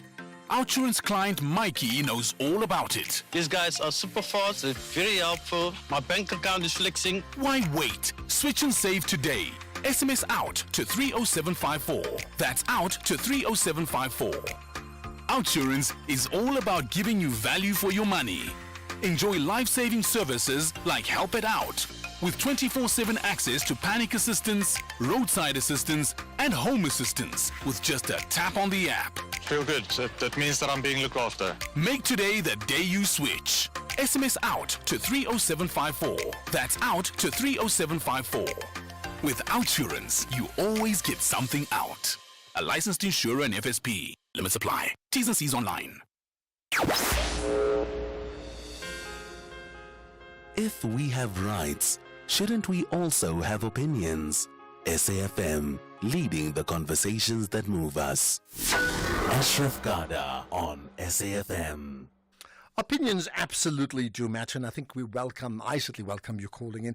And I will just say this again, when you do call in with an opinion, it's important that you back it up and not just make sweeping statements, as sometimes people do. The plan is, you have a view, you can convince us to support your view, but let us all learn something from your opinion that you then back up as well, right? Well, in many ways, talk of backup, we'll take your calls just now, but let's back up thoughts with a legal insight into the Sanco position to have AfriForum charged. In fact, they've done that already. They've already charged them now for treason, right?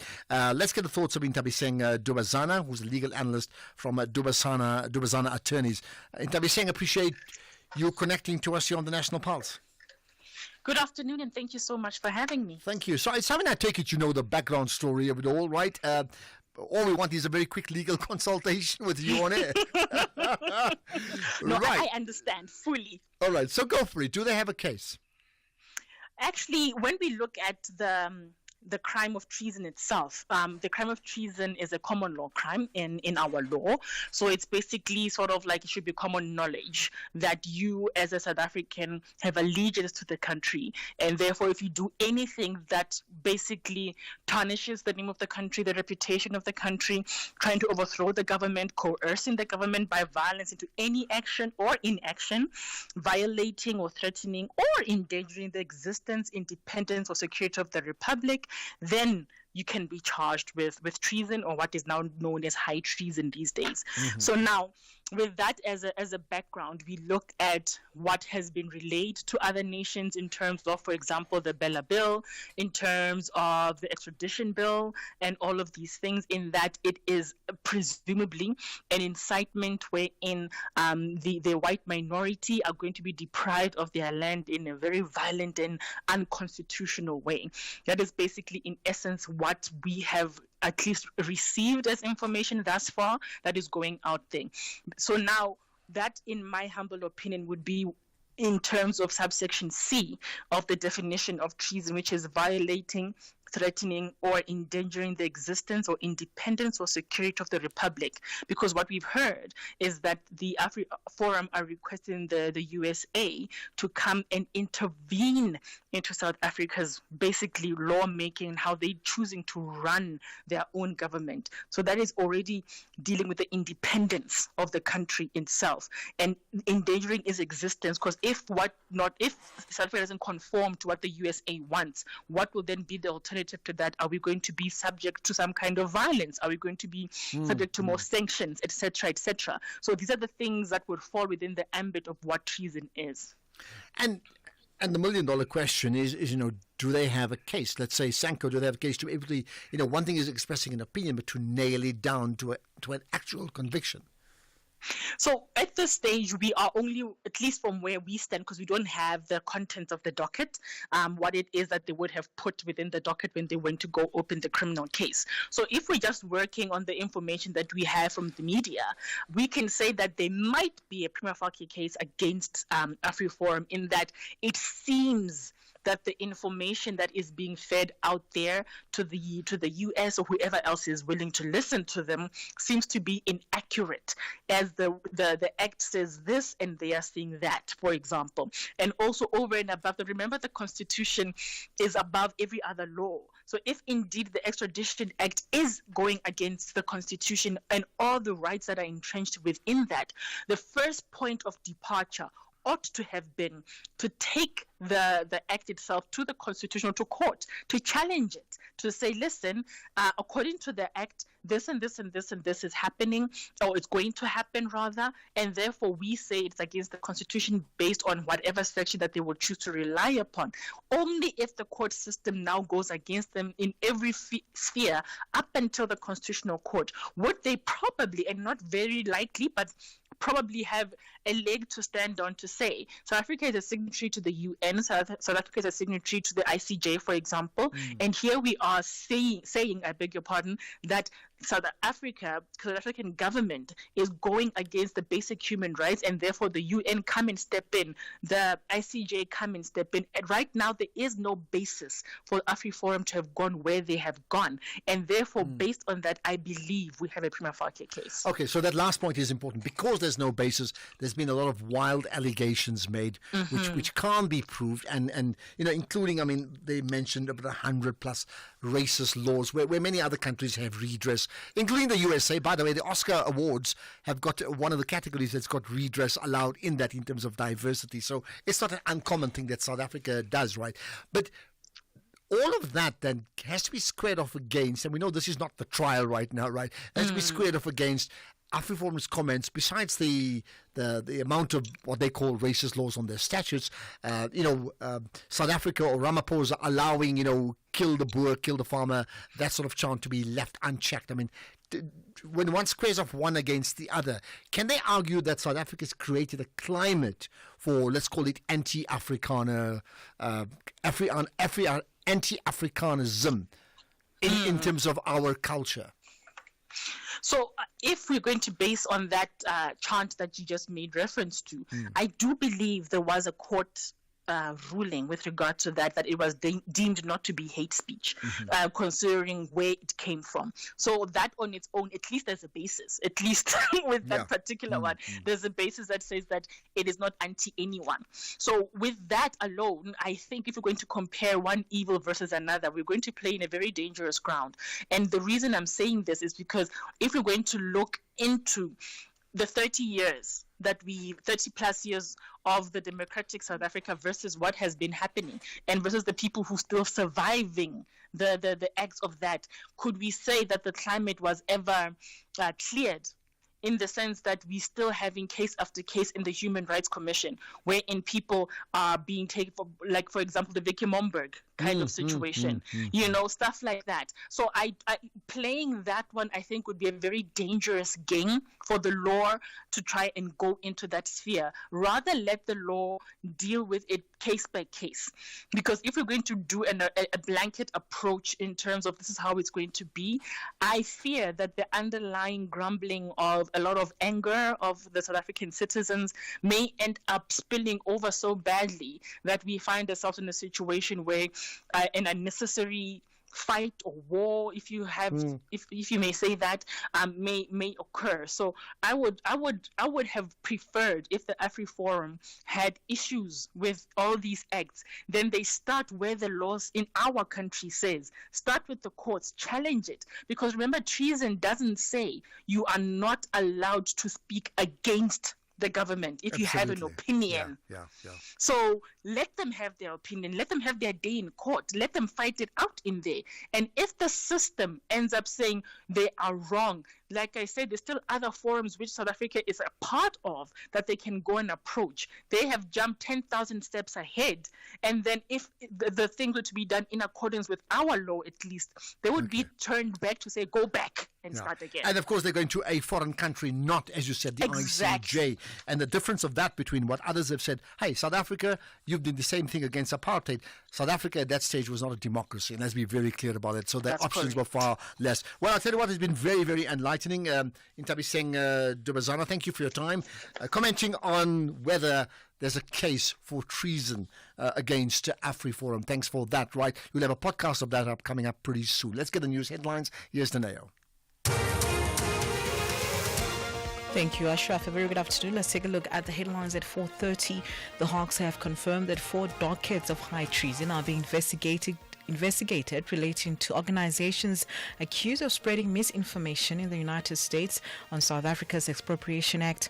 In other news, Takwini Mayor Cyril Xaba says the city is implementing new systems that will assist in its response to flooding during heavy rains, and Austria's new government has been sworn into office 5 months after the general election. A full update follows at the top of the hour with Greg Hoos. SAFM, guiding you through the rush hour traffic. Good afternoon. Starting off in Gauteng, the N1 southbound and four-ways queuing towards Winnie Mandela Drive exit. The N3 northbound in Bedfordview queuing on the link to the N12 east at Kiluli's interchange. The N1 northbound in Midrand has a stationary vehicle near Allendale Road, and Garsfontein Road in Pretoria has a crash reported near Rubenstein Drive. In KZN, the N3 westbound has a stationary vehicle at Spaghetti Junction. Umgeni Road westbound is slow moving at Springfield Park. In Cape Town, the M5 southbound queuing towards the N2 highway. The M3 Philip Khosana Drive outbound has a crash before Hospital Bend. The N2 Nelson Mandela Boulevard outbound is queuing towards Hospital Bend. The N1 Service Road outbound is queuing towards the N7 highway exit, and congestion reported through the Greenpoint area. With your traffic update, I'm Irma G. This is SAFM Sports with Tuming Khapele. All right, let's talk football. Let's talk about our is it our leading striker ever? He still is, right? International football. By the name of Benny McCarthy. Is he doing a comeback with Bafana? Absolutely not. Oh, okay. Well, there's news about him, though.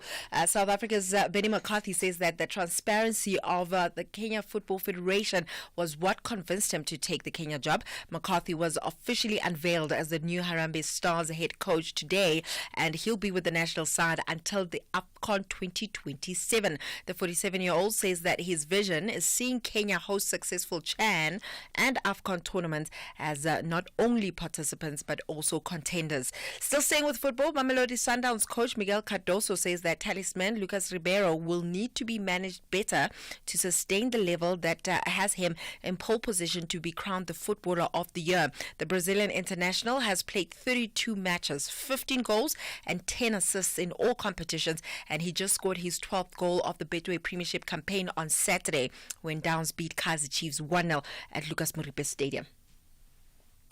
Chaque coach rêve d'avoir un joueur comme Ribeiro.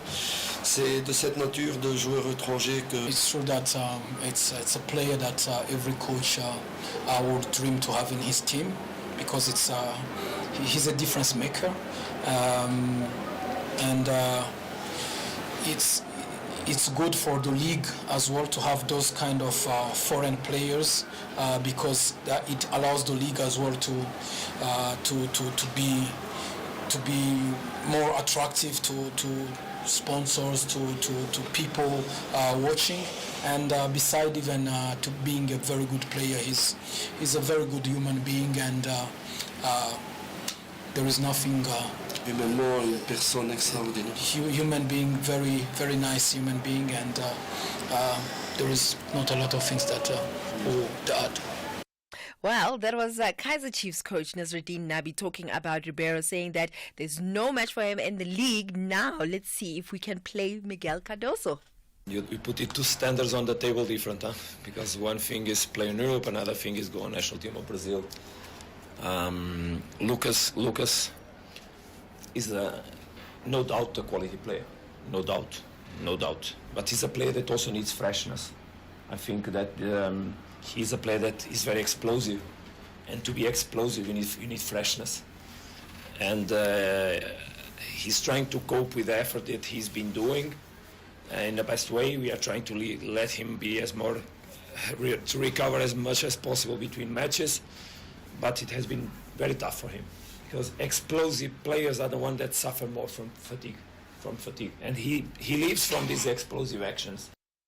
Elsewhere, Manchester City boss Pep Guardiola says that Ballon d'Or winner Rodri could return to action this season. Footage of the Spain midfielder training was posted by the club on Friday, less than 24 hours before they advanced to the FA Cup quarterfinals by beating Plymouth Argyle. Now, City officials are desperate to play down any kind of immediate timescale on Rodri's return, but given how much the Euro 2024 winner has been missed, the Premier League champions are currently fourth in the table, 20 points behind current leaders Liverpool after 8 league defeats. It is not surprising the images generated a huge amount of excitement among the fans. Then on to cricket. Rohit Sharma has warned India to expect fightbacks and nervy times against Australia in the Champions Trophy last fall in a rematch of the 2023 ODI World Cup final. India hammered New Zealand by 44 runs Sunday to be unbeaten in 3 matches and top Group A of the 50-over tournament played in Dubai and Pakistan. They next face the Steve Smith-led Australia tomorrow in Dubai for a place in the final of the 8-nation event.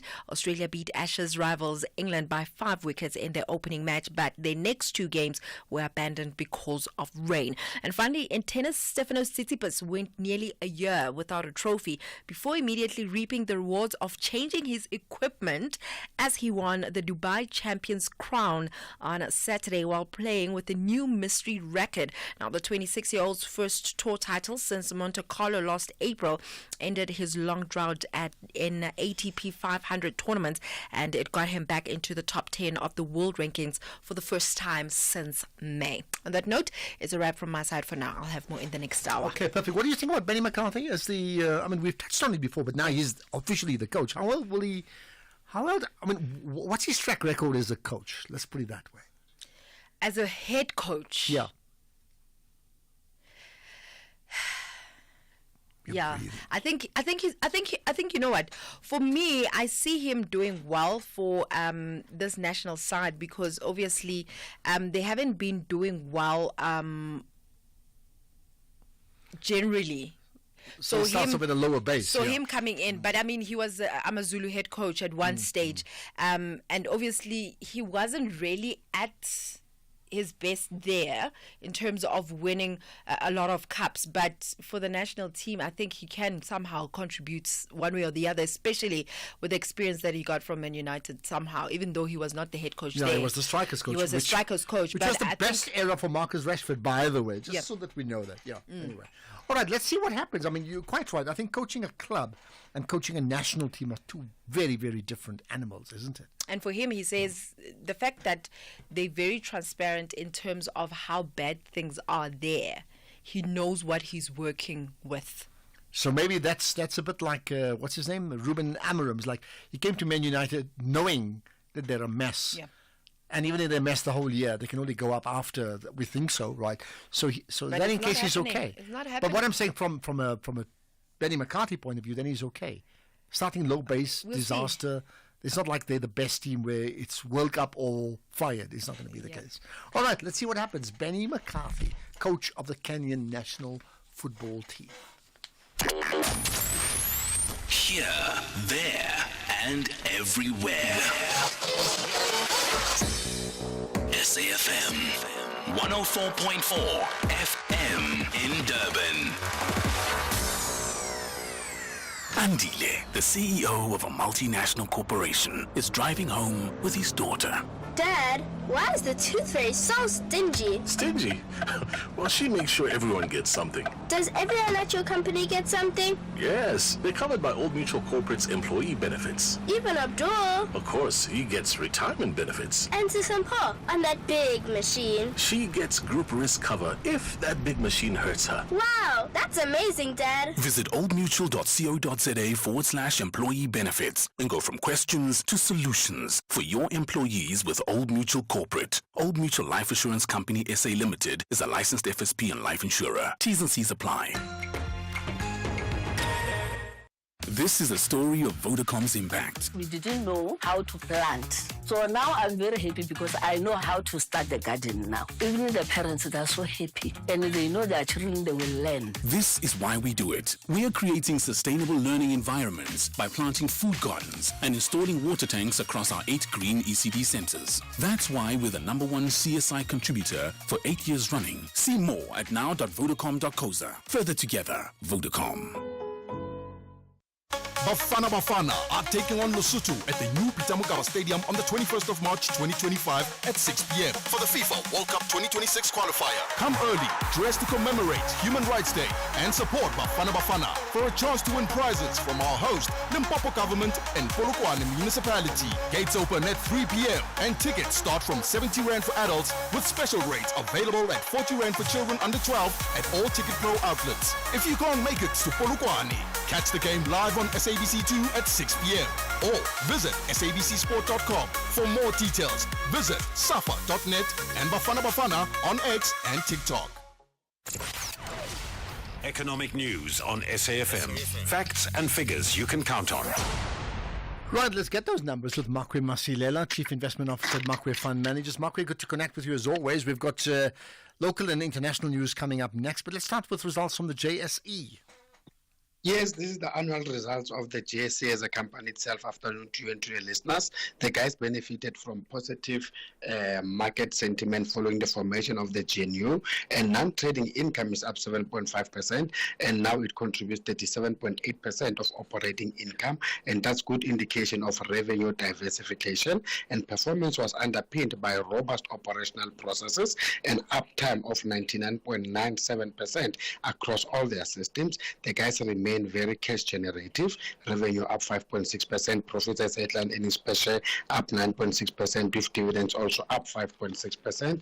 And Ashraf, geopolitical uncertainty lingered as European leaders agreed to draw up a Ukraine peace plan to take to the US. That's following Zelensky's clash with Trump on Friday. And worries about the health of the US economy had also been fanned by a string of soft data, and those fears were further fanned with US Commerce Secretary saying tariffs on Canada and Mexico will go into effect tomorrow, but Trump will determine whether to stick to the planned 25% level or not. And as of the global ocean shipping industry that handles 80% of world trade is navigating a sea of unknowns as Trump strokes trade and geopolitical tensions with historical enemies as well as neighbors and allies. But we've seen China's February manufacturing PMI growing more than expected, boosted by strong local demand during the Lunar Year holiday. And back home, our cabinet is meeting trying to reach a consensus on the national budget scheduled to be tabled next Wednesday. Oil prices lifted by upbeat Chinese manufacturing data, up 0.2%, trading at $73 a barrel.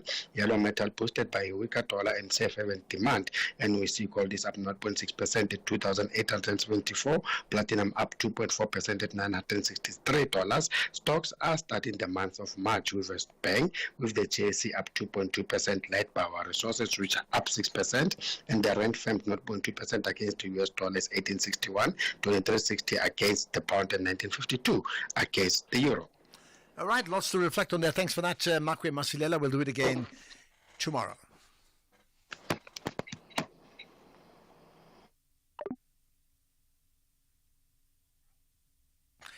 Okay, what we'll do coming up next, in fact, so besides getting your calls, you know that every day nowadays around 10 to 4, 10 to 5, quarter to 6, we have a whole, we open it up to get engagements. We can get more of your calls, and the reason for that really is that then we have a better understanding of the pulse of the nation? Because one thing is me, one thing is the guests, the other is you. What are you feeling? You, in fact, are the nation.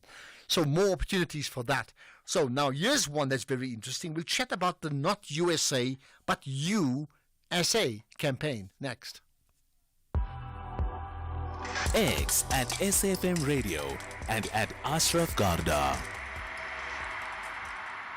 So much conversation, by the way, regarding AfriForum. Now, you know that the Sanco move to declare them or to have them convicted or charged with treason. That podcast we'll have up shortly, as well as that legal opinion we had thereafter. So please listen out for that, as well as all the other conversations we've had on the show today. Right. But let's get another story on this one here. Here's a fascinating one. There's a not-for-profit, an NPO called Beter Einders, right? And they've unveiled a campaign called Not USA, but USA. What do they really mean? With me is Johan Erasmus. He's a member of the Beter Einders, not to be confused with the other man by the name of Johan Erasmus, who I think is called Rassie Erasmus as well. Johan, hi. Hi, yeah, I'm afraid I can't claim to be the other Rassie Erasmus. Yeah, well, I mean, he would know all about Stronger Together, wouldn't he? Indeed. Yeah. Right, explain your Not USA, but USA campaign. Yeah, sure. So, I mean, we, as an NGO, as Beter Einders, we do a lot of social development work and reconciliation work, and I think we were just looking on everything that was happening in South Africa and globally in the last 2 weeks, and just thought, goodness me, that there's another narrative that needs to go out. And I think on the one hand, we're saying USA, you South Africa, and we're saying this to white people because, you know, long into democracy, we used to sing the stem. I'm not actually sure what's the English equivalent of the stem, but we used to sing ons sal lewe, ons sal sterwe, ons vir jou Suid-Afrika. We will live, we will die, us for you, South Africa. And a decade or so on, and all of a sudden people are just running to Australia, to Canada, and now all of a sudden official asylum in America. And we think that lack of loyalty is just it's just insane. So we are trying to say, just because we are now in democracy, we still have that kind of loyalty to South Africa. You know, I find it sad that these people who might even consider taking asylum, in 2027, when the other Rassie Erasmus wins another World Cup, they will be very passionate South Africans again. Of course. But you can't just be a South African when it's going well, when the Springboks are winning. You need to be a South African when we're trying to figure out land reform, and you need to be a South African as we are trying to figure out get our own house in order. So that's the one message. How then do you respond to, you know, the fundamental claim of, two significant organizations in AfriForum and Solidariteit, right? In terms of their position, they're suggesting that a lot of what's happening in South Africa right now prejudices against Afrikaners, and therefore their position in actually effectively developing a hotline with Donald Trump. What do you feel about that? Well, on the one hand, I'm not an AfriForum, or at least Beter Einders. We're not AfriForum or Solidariteit haters. We can see that, you know, there are various aspects of the movement that is, I think, beneficial. What I do think is very problematic is that they've leaned into the victimhood narrative, into the white victimhood narrative in a way that is destructive. And for that, I think we need to call them out. And, you know, the thing is that people are not willing to operate in sort of the difficult space. So it's very easy to just give a one-sided, biased account of what your people are struggling with. And I don't necessarily think that AfriForum are going around lying about those things, but they are neglecting to put the other side on the table, the tension. So in other words, if you talk about the 100 and something race laws that's in our constitution and BE legislation, those things are difficult, and I understand that a lot of white people have been on the receiving end of that, but you have to balance that with the fact that 36% of black people are unemployed versus 7% of white people being unemployed. You have to balance that with the fact that after after apartheid, since 94, Afrikaners are twice as rich as they were before 94. That's not a victim narrative. And I think if white people just do a bit of a life audit, they will see that this offer of asylum is absolutely ridiculous. That doesn't undermine the fact that they are farm murders, and it's a tragedy when it happens. So interesting. There's two comments very quickly. One is from, in fact, what I'll do is I want to read those comments because they're just so interesting to your narrative. And I'm quoting Thuli Madonsela as well right after this. Dr. Nikki Alexander, Dr. Thomas Chamberlain, and Dr. Jack Hodgson form a dedicated team of forensic pathologists who try to work out how and why the victim died. This series sees Nikki investigate a murder that's a carbon copy of a case from her past. She soon suspects that the killings are personal to her. But who will believe her? Meanwhile, Jack creates tension when he finds himself aligned with a police complaints investigator over the accidental shooting of a girl by armed police. And a seemingly random killing in the remote countrysides leads Nikki and Jack into the dangerous underbelly of a criminal world. This is Silent Witness, Thursdays and Fridays at 10 p.m. Starts 20 February only on S3. Open up.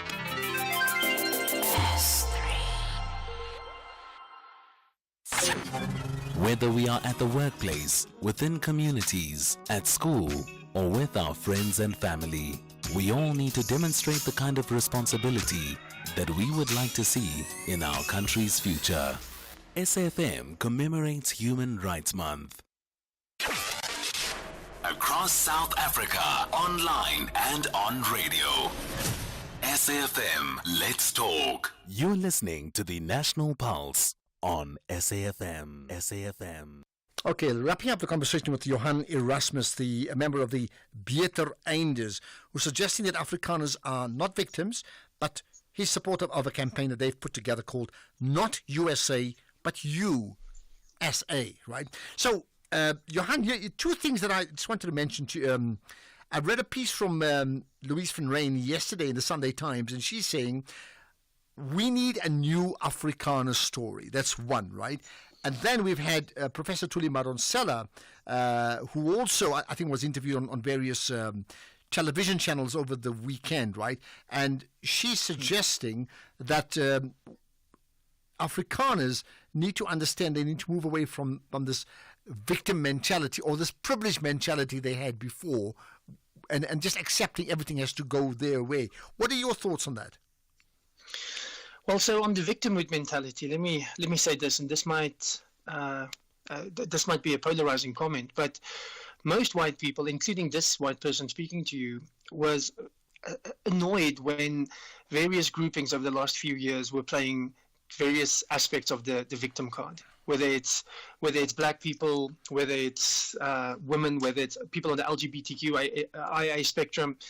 So we've been accusing them, but I am ashamed to say that the Afrikaners has now won that victimhood Olympics. And those same Afrikaners who were also very critical of people playing the victim card, playing the race card, playing the woman card, playing those are the people that has now won the victimhood Olympics. And I think that is shameful. I think the other problem, if you are constantly a victim, you lose agency. There's so much agency. There's so much that we can do in this country. But if you are convinced that everything is against you, that doesn't necessarily lead to action. Okay.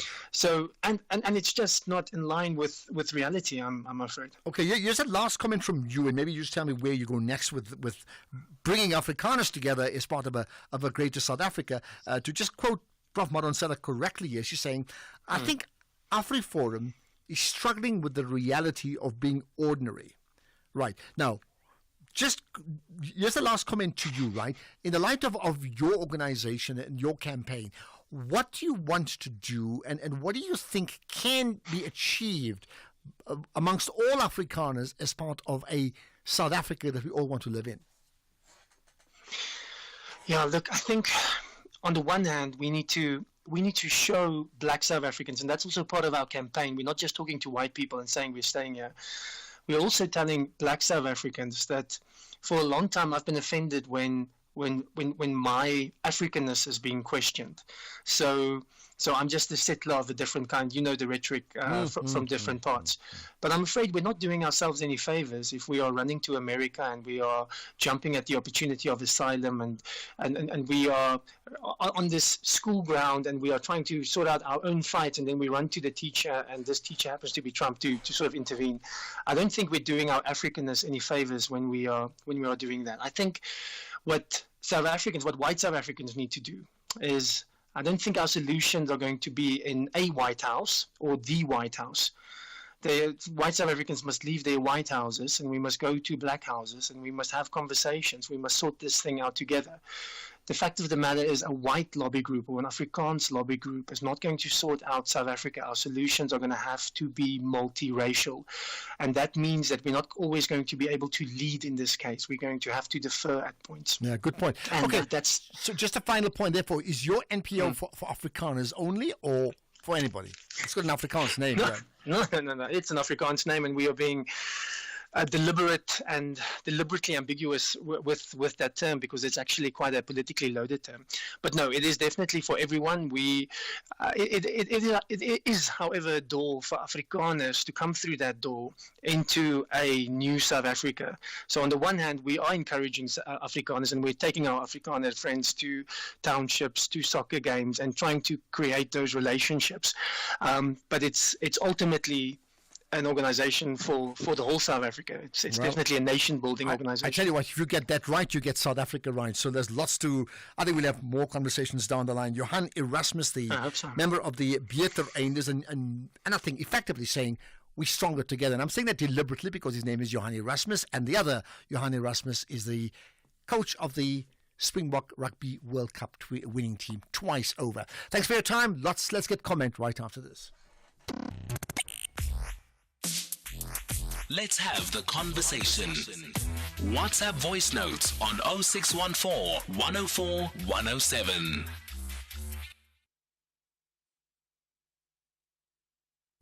All right, we certainly have lots more comments on AfriForum.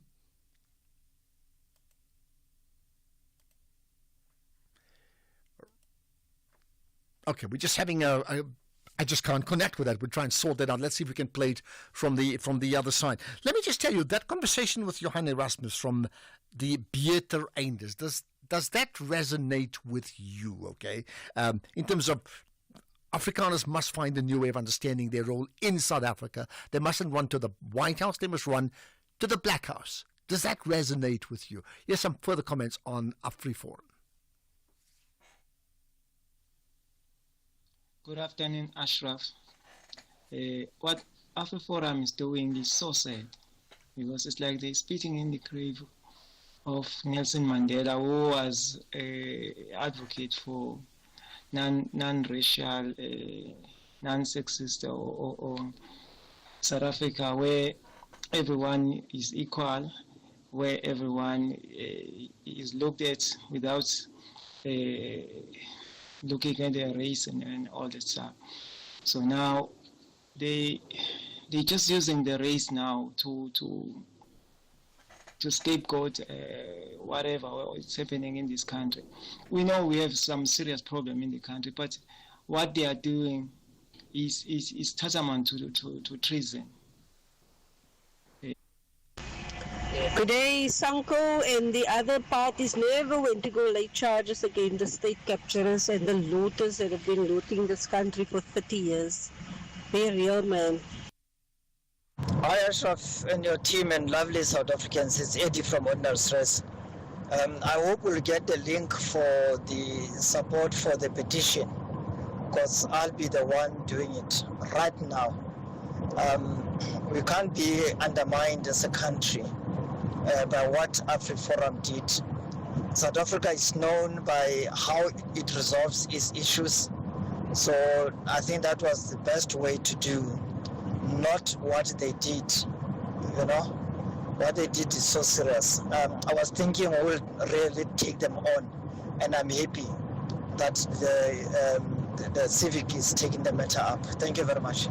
Well, there you are. Well, I'll tell you what. Okay, well, I'm sure that link will get to you soon. But, I didn't actually ask Johan Erasmus from the Beate Rangers whether they have a petition, but I would think the campaign would lead into that, okay?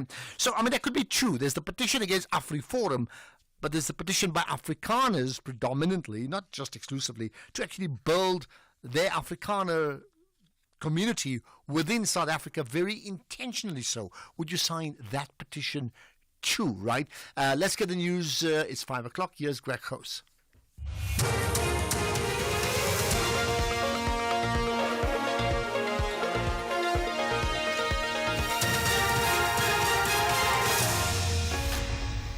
Thank you, Ashraf. High treason probe over misinformation allegations. A new government sworn in Austria. Good day to you. The Hawks have confirmed that 4 dockets of high treason are being investigated related to organizations accused of spreading misinformation in the US on South Africa's Expropriation Act. The MK party and other parties or individuals are said to have registered the complaints following allegations that US President Donald Trump was misled about the land expropriation issue. This is alleged to have led to Trump attacking South Africa, accusing it of human rights abuses against Afrikaners. The Hawks head, Godfrey Labia, has told the media that if the prosecutor authority finds sufficient evidence, they will not hesitate to bring the accused before the courts. Their eThekwini Mayor Silqaba says the city is implementing new systems that will assist in its response to flooding during heavy rains. Several roads in Durban and surrounding areas were inaccessible due to severe flooding at the weekend. Residents are attributing this to the city's poor drainage system. The mayor says the current system is not designed to deal with continuous flooding. I must say that our team are now working on new designs that take into account now the new climate change conditions in our country. As I said, those we have now, we're taking into account a 1 to 10 flood happening, but now we now get 1 to 100 and in some cases 1 to 20. Things happening at the shortest interval, things that we had never planned for, but this time around we'll start to look at that as well. A mountain fire has broken out in Stellenbosch in the Western Cape. The spokesperson for the Cape Winelands District Municipality, Aneshka Root. The Cape Winelands District Municipality's fire services confirmed that they have responded to a mountain fire in Kuilmoor, Stellenbosch. Firefighting vehicles and crews are on the scene, supported by ground teams and aerial support. The fire is currently being fueled by warm temperatures and strong winds. Residents of an informal settlement in the south of Johannesburg have again taken to the streets to protest against water supply cuts. A similar protest was held in November last year after Johannesburg water officials removed illegal water supply connections in the area. Residents blocked the Golden Highway with rocks and JoJo tanks. Resident Jeffrey Mpoboni. These two offices, Office of Mayor and Office of Premier, is failed to respond on our memorandum. This year we take another step. So let's call the Office of President and Office of Water Sanitation, and we did that around on 18 January, and we give them allowance to say we must come on Civic Center on the 3rd of March 2025 to receive our memorandum. Austria's new government has been sworn into office 5 months after the election. The new Chancellor, Christian Stocker, leads a coalition of 3 centrist parties. It does not include the far-right Freedom Party, which came first in September's election. The BBC's Bethany Bell has more. Austria has a new government after the longest wait for a coalition since World War II. It's a 3-party coalition of the Conservatives, the Social Democrats and the Liberal Neos. Their first attempt to form a government collapsed in January. The Eurosceptic Russia-friendly Freedom Party was then given a mandate to form a coalition that failed last month. Following that, the 3 centrist parties managed to agree a deal. Top story, the Hawks have confirmed that 4 dockets of high treason are being investigated related to organizations accused of spreading misinformation in the US on South Africa's Expropriation Act. That's SAFM News. I'm Greg House. SAFM, guiding you through the rush hour traffic.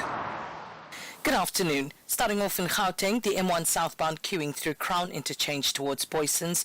Joe Slovo Drive northbound in Doornfontein is closed at the railway subway. Catherine Street northbound in Sandton is slow moving at Pretoria Avenue, and Atlas Road in Boksburg has a crash reported at North Rand Road. In KZN, the N3 westbound queuing towards Spaghetti Junction. The N2 southbound is queuing towards the M25 Commercial Highway exit. Umgeni Road westbound is slow moving at Springfield Park. In Cape Town, High Level Road inbound queuing towards the city centre. Bacon Cross Street outbound queuing towards the elevated freeway. Strand Road eastbound in Stikland is slow moving towards the R300 highway, and Victoria Road outbound slow moving through Woodstock. With your traffic update, I'm Irma G. Coming up in your sports this hour, Janssen confident of strong showing in Champions Trophy semi-final for the Proteas, and Kenya unveil McCarthy. More details at 5:30. Here, there, and everywhere.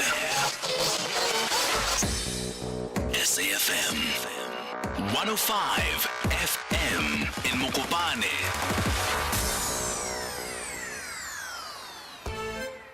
Meet TJ, the magician. Well, he isn't quite the magician, but shame, let's call him that. The other day he tried to do that coin ear trick.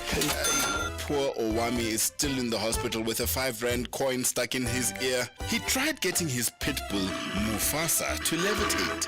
Oh, he got that right. But now Mufasa is levitating through Tembisa, and somehow TJ forgot to read the section on how to get Mufasa back down. It's tough being a magician, but luckily for TJ, Britain's Got Talent Ultimate Magician will be the perfect inspiration for him to be the best magician in Tembisa. Catch Britain's Got Talent Ultimate Magician Saturdays at 7:30 p.m. only on S3. Open up. Fizzy drinks and fruit juices can make our children sick. Sugar is dumped into their bodies with every sip, which could lead to obesity, heart disease, and diabetes as they age. We must protect them from drinks high in sugar. Demand a stricter health promotion levy now. Sign the petition on heala.org. That's HEALA.org.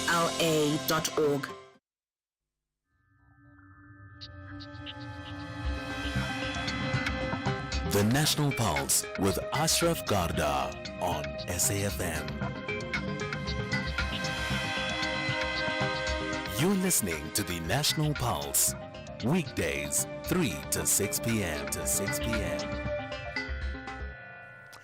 So I've got my, I'm looking at my diary, and I've got the 12th of March budget speech. It clearly wasn't in my diary a few weeks back, but this is coming up. And you know, we've had the budget speech or no budget speech a few weeks ago.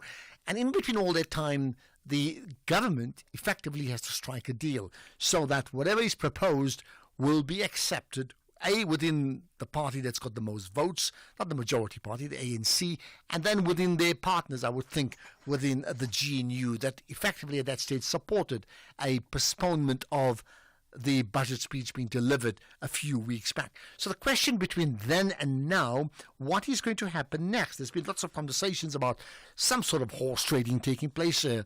Whether that's true, we don't really know, isn't it? And then that 2%. Completely eradicated in terms of that VAT increase, or a 1% or a 0.75 or whatever, I don't know. Linked to all of that is the need for the government to be able to increase revenues to fund its very depleted coffers, right? Well, with me is Professor Stephen Friedman, who's a political analyst from the University of Johannesburg. Prof. Friedman, good chatting to you once again, Steve. Thanks for joining us.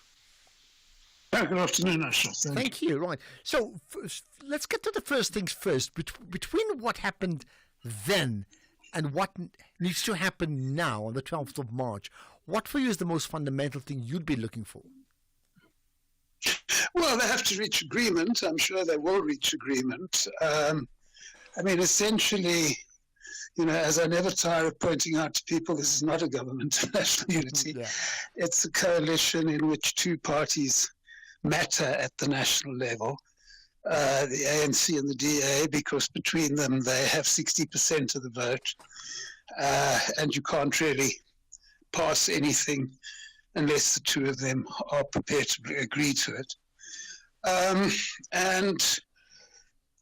one also has to remember that both of those parties have supporters and voters who are quite suspicious of the other party, so they can't be seen to be too friendly to the other party and too agreeable to the other party. Then you have the kind of conflict we see at the moment. But if you bear in mind the third point, and that is that both parties need to be in this coalition, I think we can be pretty confident that sometime between now and March the 12th that a deal will be struck. Will be made. Right. Okay, what needs to shift then? Because if we understand it, initially, from an ANC point of view, it was ANC were for the 2%. There's been some sources within the ANC now saying, in fact, they didn't support it either, leaving aside what the Minister of Finance may have said, right? From the DA side, we know they opposed it, but also many other political parties outside the DA, in fact, some that are considered very much pro-worker, also had a similar view to the DA, but maybe for very, very different reasons.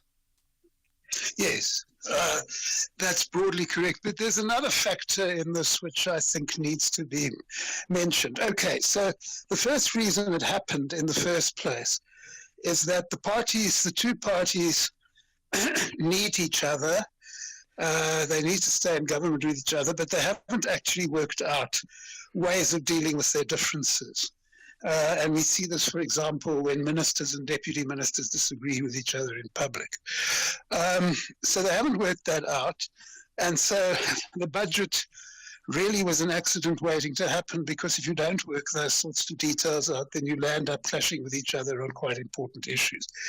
On the other hand, it has been claimed, and nobody's contradicted that actually the VAT proposal was tabled in front of the cabinet a few hours or a couple of hours before the actual budget speech. And so there you have another factor, which is that the Treasury really doesn't believe that democracy has any business meddling in the budget, which is itself a very undemocratic idea. And the Treasury is used to a situation where you can go to the cabinet a couple of hours before a budget and say, that's the way things are going to be. But of course, things have changed, not only because there is another party which has to be consulted, but also because, as you correctly say, some ANC ministers now feel that they have the freedom to disagree if they want to disagree, because it is no longer a purely ANC government.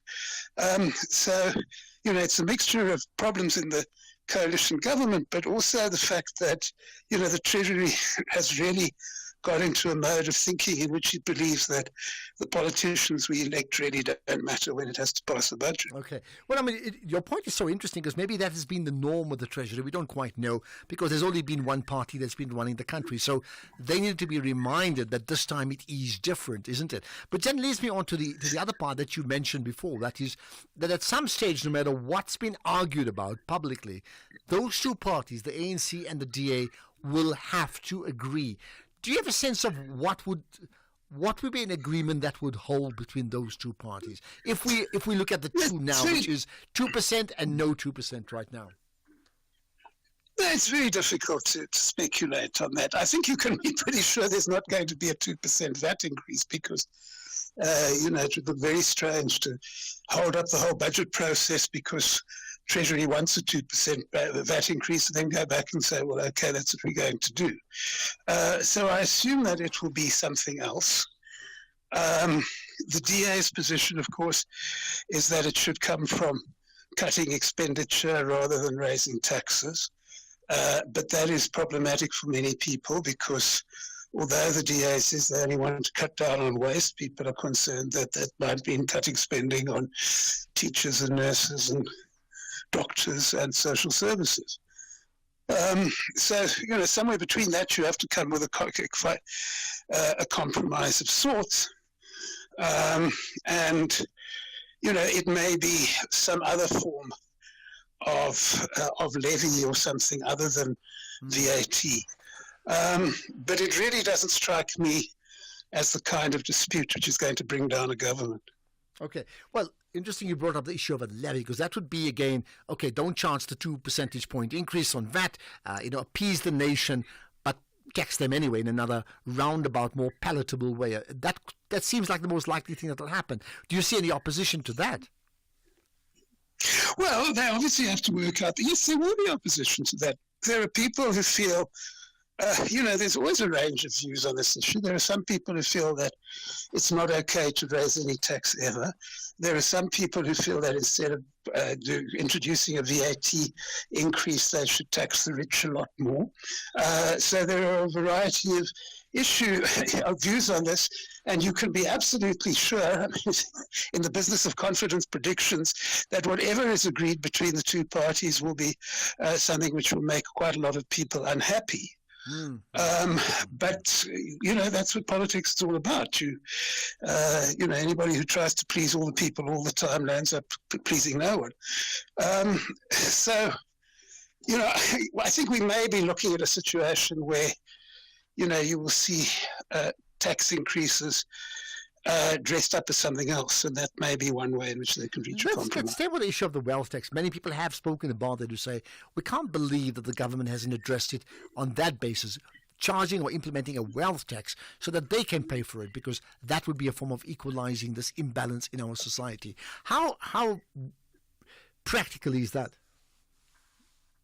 Well, there's nothing impractical about it. It's once again, it's a political issue. It depends on, there's a view that if you do that, then you offend rich people and they take their money somewhere else, and then you don't have money to pay for social services.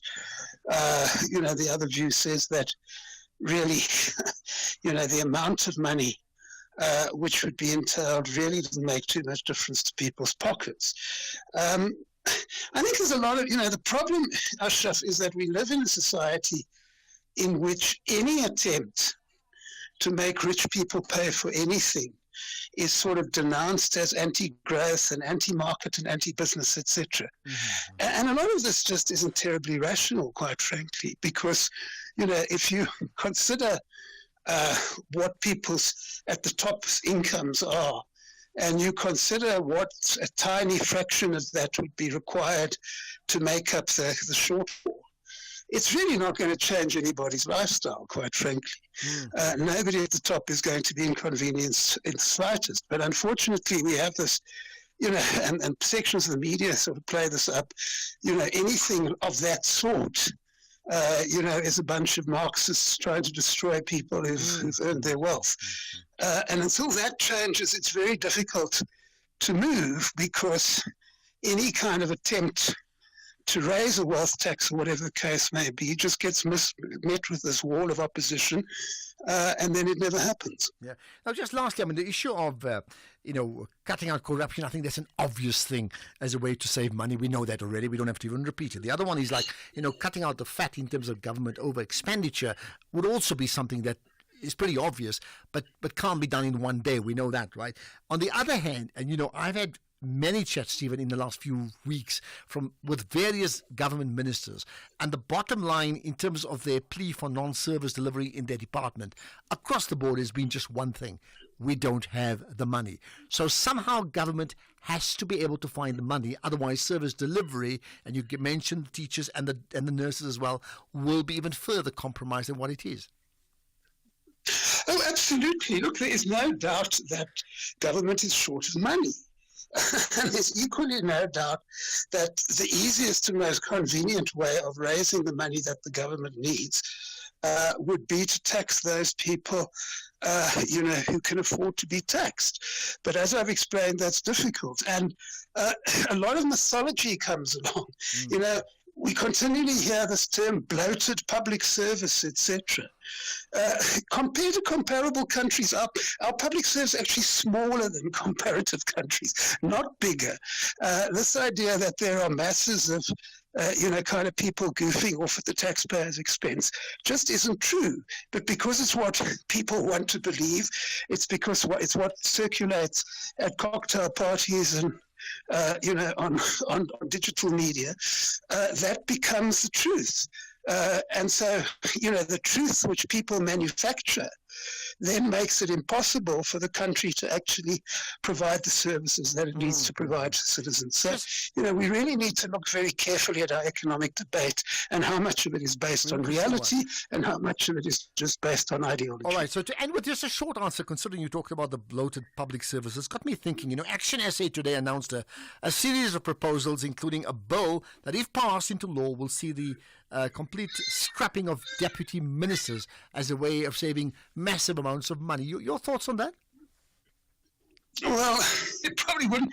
Look, I don't think the country would grind to a halt if we didn't have any deputy ministers, let's put it this way. On the other hand, I think if you do the maths, you find that the so-called savings are not really huge savings. It's often said that, we pay a huge price for having 9 provinces. But if you actually have a look at how much is spent on, you obviously have to have public servants in 9 provinces. If you look at how much money is spent on having provincial cabinets, etc., it's a tiny fraction. It's not even worth worrying about. So I just wonder whether this, if you take everything that the deputy ministers are being paid and you took it away, I don't think you'd have a huge difference to the national budget, and I don't think there'd be huge amounts of untapped money which we would then be And able the to point spend. that we made earlier, the deputy ministers has been a nice way of political parties ensuring that their leaders all have safe, secure, and high profiles as well in many ways. Let's leave it at that. Professor Stephen Friedman, thank you for your time. Much appreciated. Lots to consider, lots to look forward to in terms of what may happen, and I think it will happen this time around. We will have a budget speech on the 12th of March. This is the National Pulse. Over the last 50 years, one man has played an unparalleled part in transforming British society. This man is Rupert Murdoch. Feared by politicians, Murdoch has built the biggest media operation on the planet. His empire has given him extraordinary power and influence. The rise of the Murdoch family is an electrifying study of the Murdoch dynasty, charting the ups and downs of an empire. From the ambition that fueled its success, to the criminality that led to the closure of the News of the World and the Leveson Inquiry. This is The Rise of the Murdoch Family. Thursdays at 10 p.m. starts 13 February, only on S3.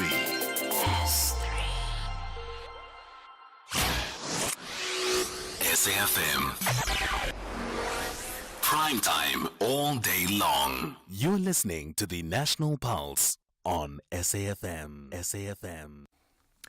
Right, so let's get your calls. Not quite now, but let's get your calls. Let's get your opinions as well. Just a quick one on the Hawks saying, "Hi Ashraf, so just Ramadan Mubarak." Thank you so much for that. And I'm not going to read the whole thing.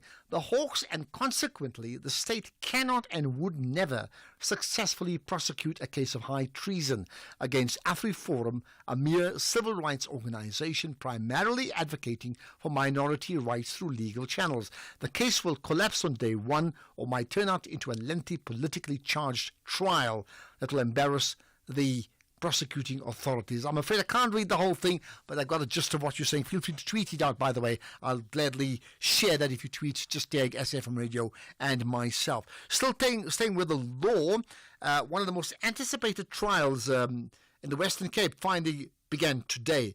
That's at the White City Multipurpose Centre, and I think the venue is important, the White City Multipurpose Centre in Saldanha Bay. The residents came out in their numbers to attend the proceedings. Let's try and understand what actually happened here. This trial links to the kidnapping of Jocelyn Smith, right? So, as always, we have with us Imbekazeli Benjamin, the Judges Matter Research and Advocacy Officer. Appreciate your time as always. Thanks for connecting on the National Pulse. Thank you very much, Ashraf, and good afternoon to you and to the listeners. Thank you. So this is a fascinating trial, if considering that all trials may or may not be fascinating. Perhaps set the scene for us. What are the issues and what makes it rather unique? So this trial is tragically about a missing child, Jocelyn Smith, who was abducted and is unfortunately still missing. We still don't quite know what happened to her. And so the accused in the case include her mother and her mother's partner and another accomplice. And what is unique about this case is that it did have national attention to it. I think one of the major political parties really shone a spotlight on it, and the community of Vredenburg has been really for quite some time now on an ongoing search for Jocelyn Smith. And so the trial itself is significant for that community in the Western Cape, but generally it does shine a spotlight on child abductions and human trafficking as an issue. Okay. And then what about the venue itself? So the venue is unique. Ordinarily, a trial, when it is in the High Court, it proceeds in the High Court building in Cape Town. But due to certain considerations of the community, for example, of Vredenburg, the judge president decided to declare a circuit court, which is a temporary or traveling court in that area of Vredenburg. And the only venue that was big enough to accommodate the community of Vredenburg was that White City Multipurpose Hall. It is unique in the sense that we don't ordinarily have a high court case proceeding in a community hall, but for the convenience of this specific community, the judge president decided to establish a circuit court there, because practically speaking, traveling from Vredenburg to Cape Town is more than a 300-kilometer round trip, and I don't think many community members would have been able to make that trip. And so it was an attempt to bring justice closer to the people.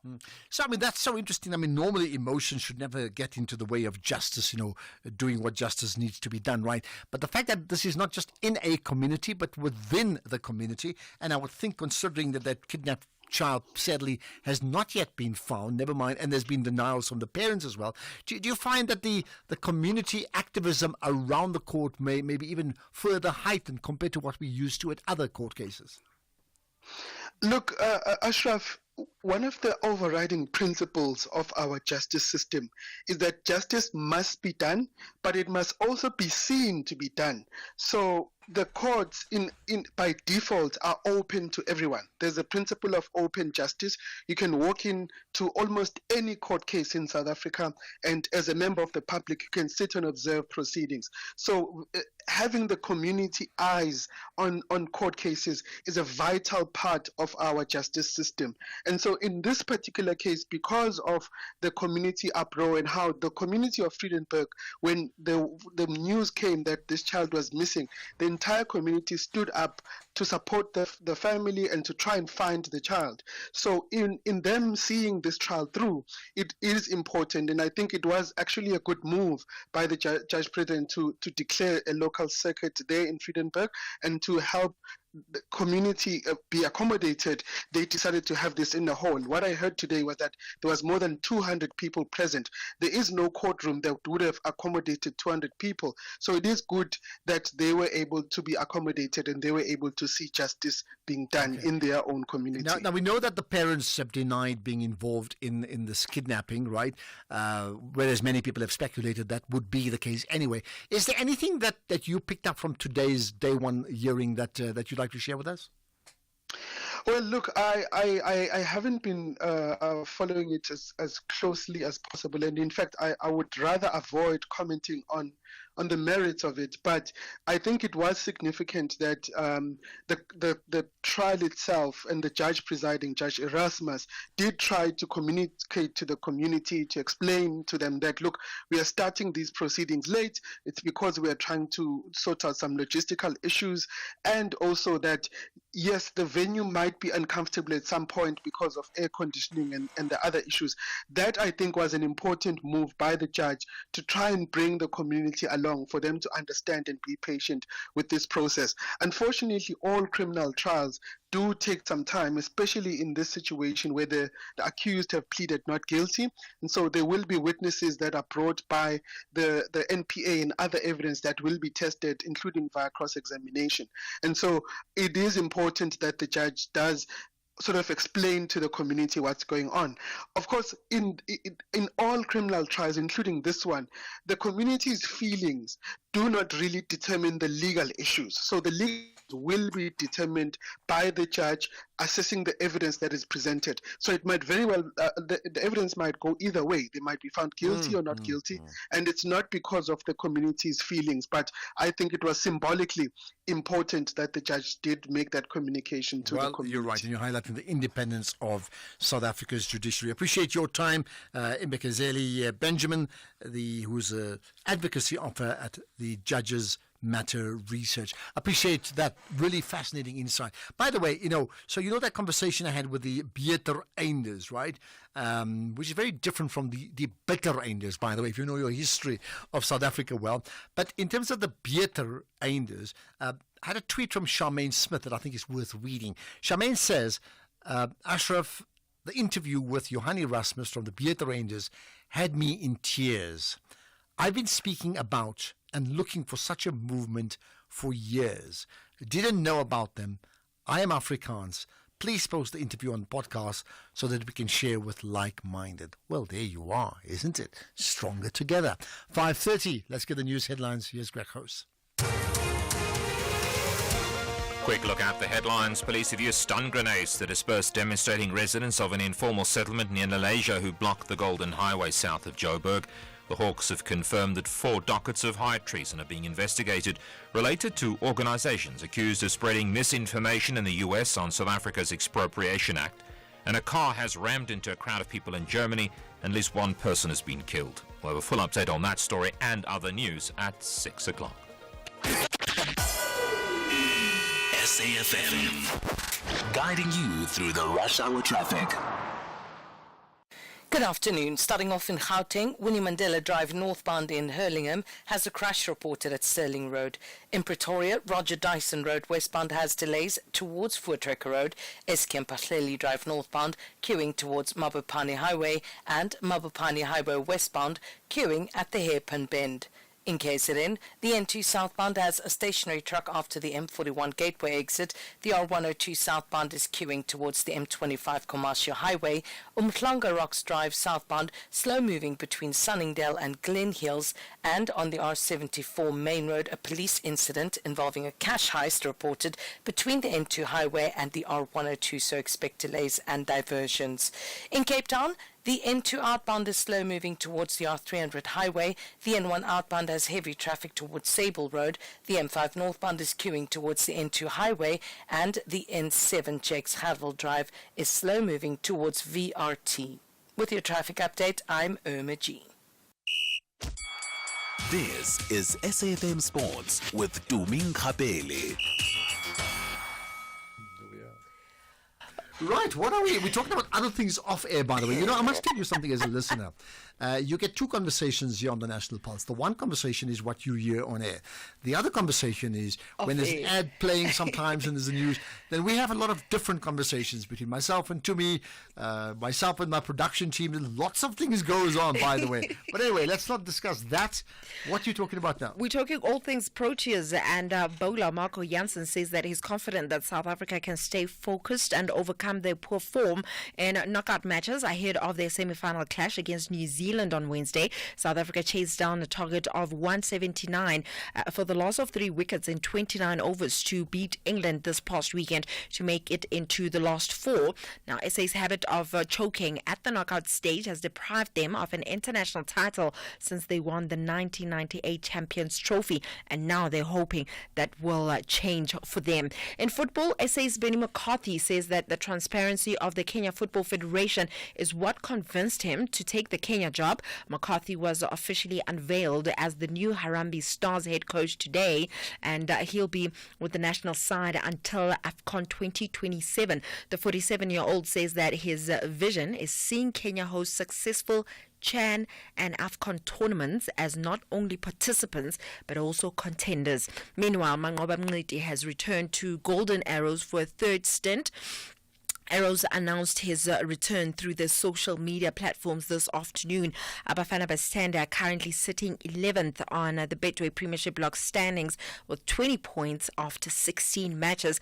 They've won 5 league games, drew 5 and lost 6 times. So he'll be working hard to overturn all those results. If anything, leave Golden Arrows in a better position come the end of the season. In the meantime, Manchester City boss Pep Guardiola says that Ballon d'Or winner Rodri could return to action this season. Footage of the Spain midfield training was posted by the club on Friday, less than 24 hours before they advanced to the FA Cup quarterfinals by beating Plymouth Argyle.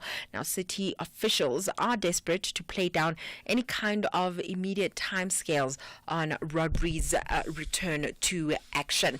Then, Botswana's Tebogo Letsile has been nominated for the Laureus World Sports Awards in the Breakthrough of the Year category. The 21-year-old had a great 2024, earning Botswana's first Olympic gold medal in any sport as he won the 200 meter at the Paris Games in an African record of 19.46 seconds. And afterwards, he was just breaking records left, right, and center. And just looking at the list, it seems like he's the only African that's nominated in these awards, and we're wishing him nothing but the best. Hopefully, he walks away with that one. But that's it. It is a wrap from my side. I'll have more on other sports tomorrow. And the cricket story, South Africa plays on Wednesday, if I got that right. Yes. Against New Zealand. New right? Zealand. And then tomorrow is Australia, India. Yeah. And then we play, the winners of that game plays us in the final. And If you hear probably my- India is going to win. Plays us tomorrow. in the final. You got that? Yeah, Probably. okay, that's fine. Oh, I you just see got us my winning. story Ah, right. okay. Oh. I see. So we'll be flying to Dubai again. Okay, it's fine. Maybe you should be flying to Dubai. You to know? make the final. One of these good Okay, days. right. More sports and Dubai talk tomorrow. That's it. Ke nna Tumeng Kgapele, Modimo ke yo. SAFM 104 to 107 nationwide. Dr. Nikki Alexander, Dr. Thomas Chamberlain, and Dr. Jack Hodgson form a dedicated team of forensic pathologists who try to work out how and why the victim died. This series sees Nikki investigate a murder that's a carbon copy of a case from her past. She soon suspects that the killings are personal to her. But who will believe her? Meanwhile, Jack creates tension when he finds himself aligned with a police complaints investigator over the accidental shooting of a girl by armed police. And a seemingly random killing in the remote countrysides leads Nikki and Jack into the dangerous underbelly of a criminal world. This is Silent Witness, Thursdays and Fridays at 10 p.m. Starts 20 February only on S3. Open up.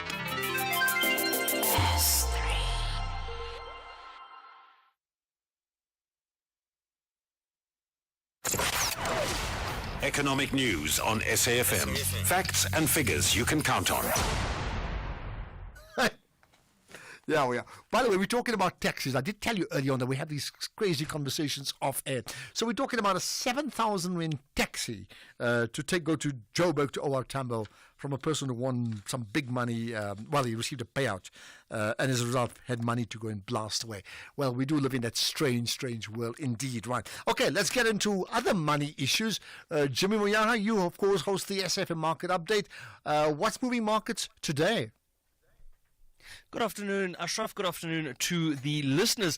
It is a results-heavy day. We're kicking off earnings reporting cycles again, and we've got a couple of earnings coming out of the US throughout this week. But we've also got a lot of earnings that came through from South Africa today. We've got half-year numbers out of Aspen. We got half-year numbers out of RCL. We're looking at Bidvest. We're also even looking at the JSE themselves. They reported full-year numbers as well. So we're going to be speaking to a lot of companies that are listed locally around their performances and getting a sense of how they are faring in these current times. And then we're also going to take a look at a very interesting but sensitive topic from a financial perspective. We're going to be taking a look at understanding the signs of financial abuse and how to best protect yourself against that. We're going to be speaking to a financial advisor around that and trying to see if we can have, or if we can add a little bit more of protection for our listeners out there and for South Africans in terms of what to look out for, what some of these telltale signs could potentially look like. So we've got a full show, certainly no shortage of information coming out in the markets from our perspective. We've even got things that we're looking ahead to this week. We're looking at EU-US tensions. We're looking at the non-farms numbers, jobs numbers coming out of the US later in the week. So we've got a lot to dig into from a show perspective, and a lot of that is going to be keeping us busy throughout the week. But before we get to all of that, the markets have also been moving quite a bit today. If we look at our local markets, they had a really good day, and we'll get to that in a second. Let's start with international markets that we're trading. The ASX in Sydney was up almost a full percent. Hong Kong up about 1/3%. Shanghai down almost 1/5%. The Nikkei in Tokyo 1.7% to the green. The DAX in Germany almost a full 3% up, 2.9% there. The CAC 40 in France 1.5% in the green. The FTSE in London 1% in the green.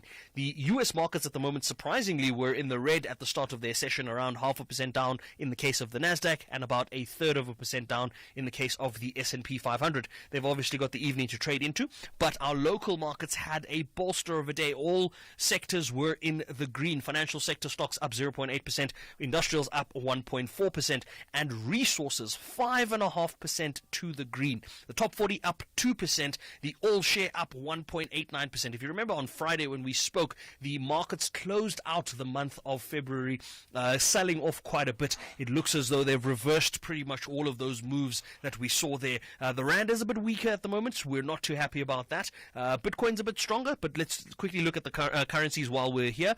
Rand 18 Rand 60 cents against the US dollar, 1 British pound 23 Rand 61, 1 euro 19 Rand 51 cents. The Rand giving back more than 1% against those major currencies there, with the exception of the dollar, obviously about 0.75% at this stage. But 1 Australian dollar will cost you 11 Rand and 61 cents. The only currency that the Rand is gaining a bit of ground against at the moment. Bitcoin, as I said, $90,400 a fine ounce. So we're back in the 1.682 million Rand territory. We had 1.55 million Rand on Friday. So good to see that recovery from that perspective.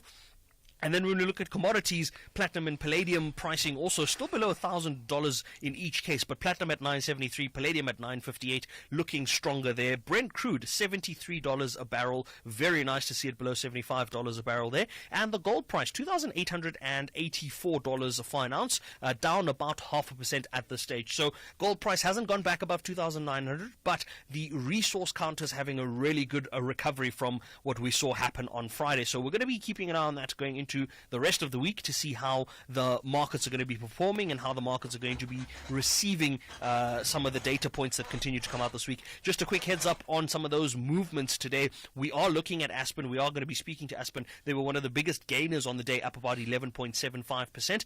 The likes of Northam, Implats, Goldfields, Anglo Gold, Copper 360, DRD Gold, Harmony, all doing more than 5% in gains on today's trade. So we've got a lot to dig into when we come back a little later on. But for now, Ashraf, back to you. Perfect, Jimmy. You have a great show. 6 to 7, the SAFM market update, and then followed by sport with Michael Abramson from 7 to 8, and a whole lot more. So lots to look forward to here on SAFM. But what's important to look forward to is for me to get a feel for your pulse, which I'll do right after this. Conversations that you connect with and react to. SAFM. Right, lots of comments on VAT, on reconciliation, on colonialism, on some bits on Gaza as well, or Gaza. Let's get them. Good afternoon, Ashraf. Happened from Pretoria. You know, when it comes to personal income tax, we are taxed based on our gross income. But when it comes to business tax, they are taxed at a fixed rate of 28%, and they are only taxed on profit made. So why don't you look at business tax whereby they tax companies based on turnover or gross income and not profit, just like they do with personal income? Maybe we might get some money to be able to run the government. Thank you. I tell you what, you know, I'm not the tax expert, and Jimmy Moyaha is not the, well, he's more the expert on finance and markets. But my quick answer is, you know why it's not happening? Because business won't allow it to happen. It's not in their interest, and business supports political parties that then runs their parties on the strength of the funding. It's not going to happen. I'm not saying it shouldn't happen. It's not going to happen. If anybody knows better than me, well, let me hear it, right? Okay, here's another I want to pick up.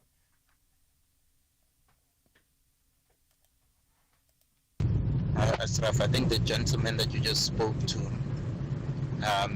it's just a refreshing voice, and I think South Africa will be in a much, much better position if we had more white people and blacks speaking like that, and I would even say more white people, because we've had a lot of black people speaking about reconciliation and preaching it on a daily basis, you know, and his views are welcomed, and I think these are the type of South Africans that we need to build this country. Kagiso from Africa.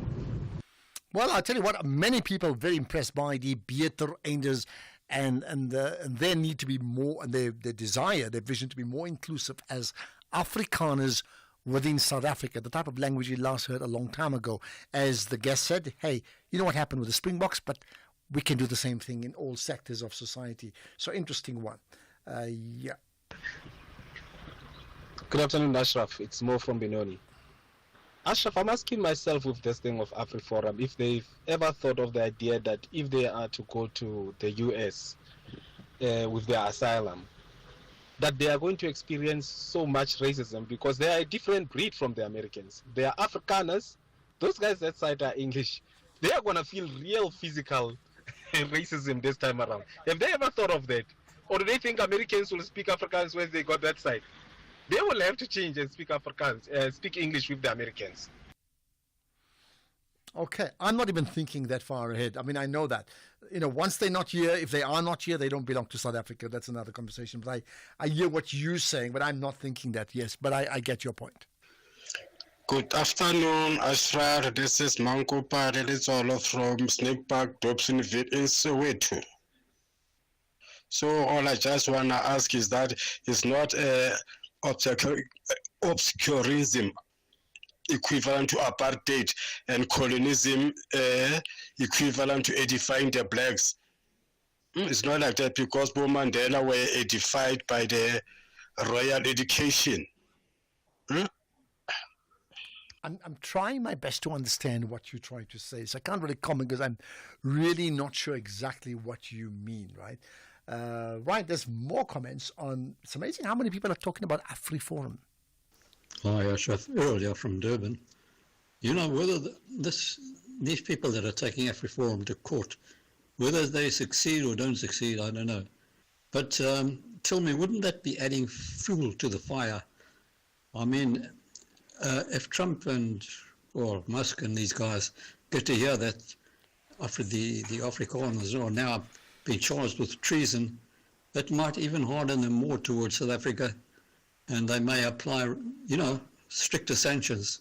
So I don't know. It's a good idea to take these guys to charge them with treason, but yeah, I don't know. Would that just be adding fuel to the fire? Just asking. Errol, Durban. Well, Errol, I don't think you're just asking. I think it's true. It would. It would. On the one hand, it would be a tool of using, the courts to prove a point about nobody can just go to another country and talk down South Africa, a democratic country, need I say. But in doing so, you would splinter communities even further. That's why maybe the conversation with the Beter Einders is so important, isn't it? Right, here's another. Good day, Ashraf. Not to be a cynic, but all AfriForum has to do is just wait it out, and this will blow off. Like that case that EFF had against Stellanda Beni. Remember during COVID, she told us to stay home and only be with our family, and then she went for a family dinner with Mduduzi Manana to post it online, while she told us to do something else. She clearly broke the law. The EFF opened a case. Where is that case? How many years has it been? So, yeah, they can continue. They can relax. It will blow over, and then they can redo it. It'll just blow over. All right, let's see if there's another. There's a few earlier comments we had. Anybody wants to comment about the trial that we spoke about in the community courts in the Cape around it, or you have no real views on that? Right, there are views on Donald Trump. It's been a while since we last spoke about him. When I say a while, 2 hours.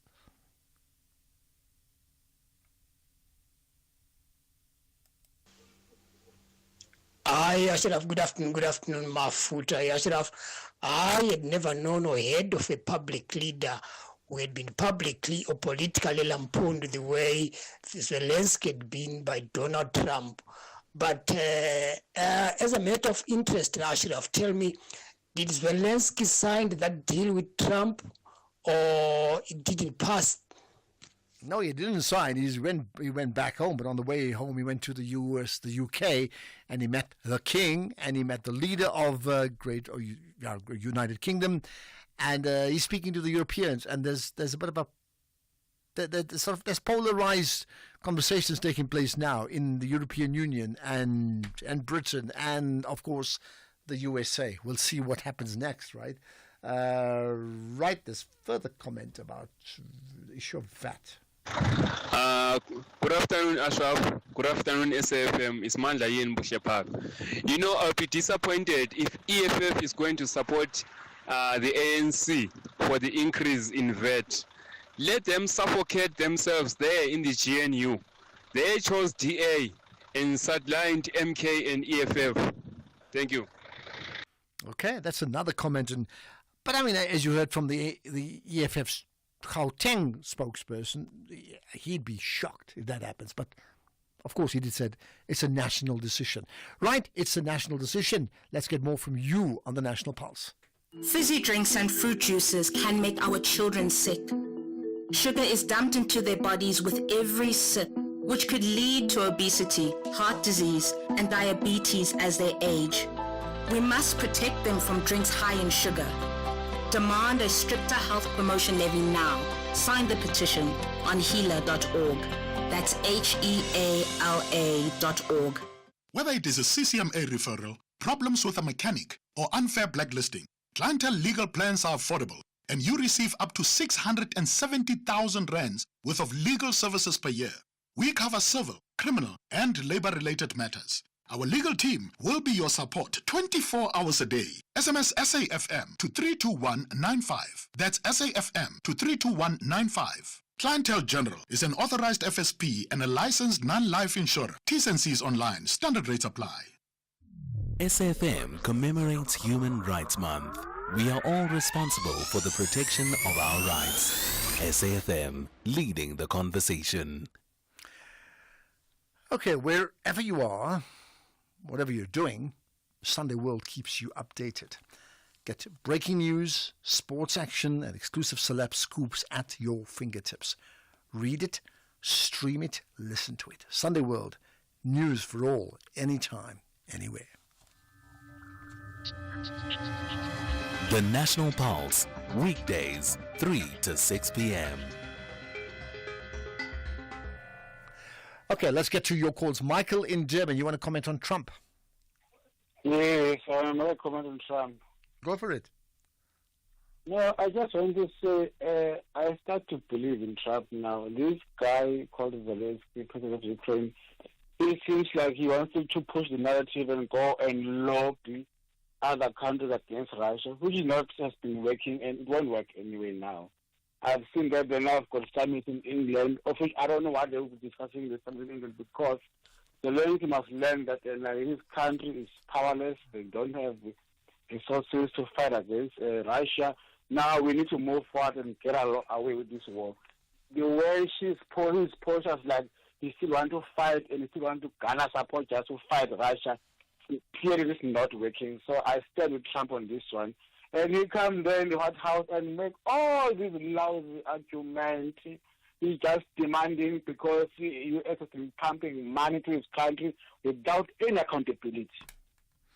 Okay, I wonder, you really stand with Trump? I mean, you see, it is possible, let me tell you, it's very possible that you can completely disagree with Donald Trump and the way he went on about with Zelensky.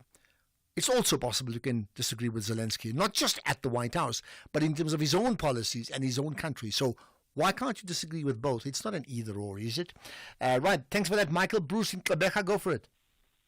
Yes, listen, thanks for the opportunity. And I'm all for cohesion and all of South Africa and all of those things. I just think generally as a starting point, you need a better quality of conversation. I just feel sometimes the callers and some of those guests that you have, you know, the perspective gets lost in these narrow-minded views. I mean, this Erasmus, for example, you know, to even entertain the idea that the Afrikaners can have the sense of victimhood, you know, 26,000 mothers and children died in concentration camps in the Second World War, the Anglo-Boer War. You don't hear them going on and on about it. I mean, it's so. At the end of the day, I think it's about perspective, Ashraf. You know, sometimes we give these things far too much attention.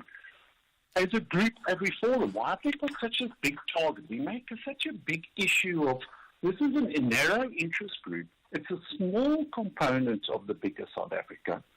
But the attention and the drama that media gives to these guys, it's like the attention and drama that you give Malema all the time. Come on, man. Well, I don't know. I mean, like, you know, we're giving you attention now. I mean, and, you know, perspective is perspective. So, you know, as you talk... the station, though, Ashraf. Yeah, but I'm trying to promote a decent conversation. Well, you know what? It's difficult for us to promote. Bruce, you need to hear this. We can't, you know, we don't script a conversation with someone. We don't script it with you. We don't even script it with a guest. We have a topic which we think would be of the national interest that impacts the national pulse, and we have that. And of course, very often we disagree with people. I certainly do disagree with people that we have as guests. Yes, and you do get pushback. Yeah, but on the other hand, regarding the issue about AfriForum, for example, I don't agree with those that say that we should not talk about them. We should not talk about them if they make no impact, yes. But once they go and lobby the president of another country, who then uses that example and saying, we effectively going to sanction your country in some form, how then do you ignore AfriForum? You can't ignore it at the moment. You see what I'm saying? You don't know that Trump acted on the information you just said he did. He just said so. Think the two. You've just conflated the several issues into one statement. No, but we know that because they quoted him directly. Trump, he quoted the example of the push to the ICJ for Israel, and he spoke about we treating Afrikaners very badly in South Africa. Trump said so. Check it out. Broad statements. I mean, so Trump says a lot of things. He talks all the time. I mean, he just speaks and speaks and speaks. If he says one thing in a broader context and you want to give it a narrow meaning, I think that's just bad quality conversation. Well, I'll tell you what. But it's a conversation for another day. All right. I hear you. You know what? One other point, Ashraf, Bruce, I have to move now. I'm sorry. I mean, we've given you enough time. I'd love to have another conversation with you. I really do. So, tomorrow, perhaps. Okay, thanks for that. Okay, another comment. Colin in Cape Town, go for it. Ashraf, I don't think I've got time. I'll phone tomorrow again, man. No, you can go for it quickly. Make one point, yeah. Ashraf, the problem is not the African Forum. America was gunning for us since 2023. South Africa abstained from signing an agreement against Russia for invasion. We had the Lady Aria. We had Liberian soldiers being trained in this country. We had a mass leaders in our country. And in 2023, the ANC could not even pay their staff, but yet they found money to go to the CJC. But wait, you're saying, if I understand you, Colin, you're saying that South Africa is not being punished for Afrikaners being mistreated. They're not being they're not being punished for the taking the Israel to the ICJ. They're punished because of being chummies with Russia. But guess who's also chummies with Russia? No. That's what I thought you said. No. If you add all those things up, and Iran supported. Where did South Africa get the money when in 2023 they were bankrupt? They couldn't even pay, the ANC couldn't even pay their staff. But yet they went to the CJC court. And no, but where did they get the money from? I don't know. You must tell me. Yes, sir. Lady Pandor went and spoke her mouth off. And that is what Trump is holding against South Africa. It's not AgriForum, and 90% So is Trump right? Is Trump right?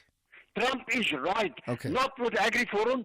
He's got in the back of his mind South Africa, you stood with Russia, you abstained when it came to voting, you had a muss in your country, and you had all the... Okay, Colin, you made your point. I heard you. You say Trump is right, but I'm also telling you the same Trump is chummies with Russia, was chummies with Putin, and he's chummies with him even now, by the way, right?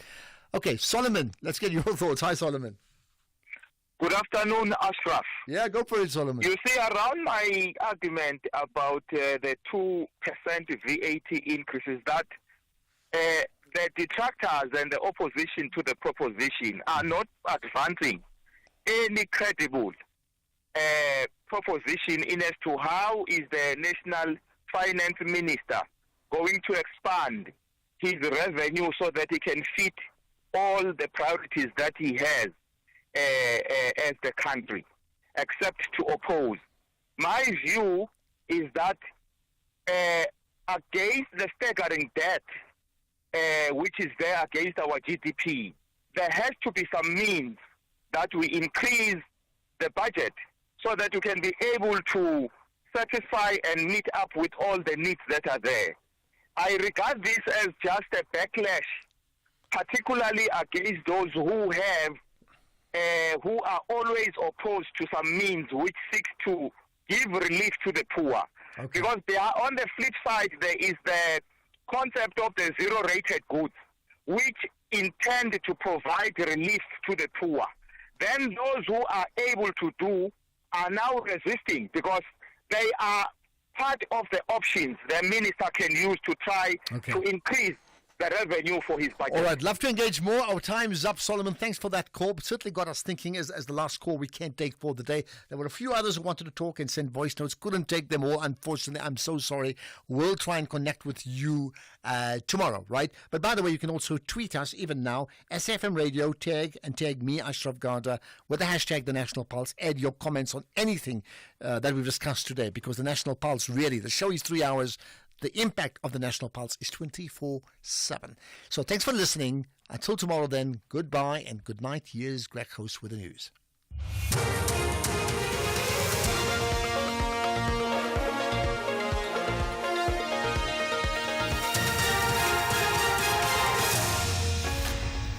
Thank you again, Ashraf. Interventions for KZN flood hit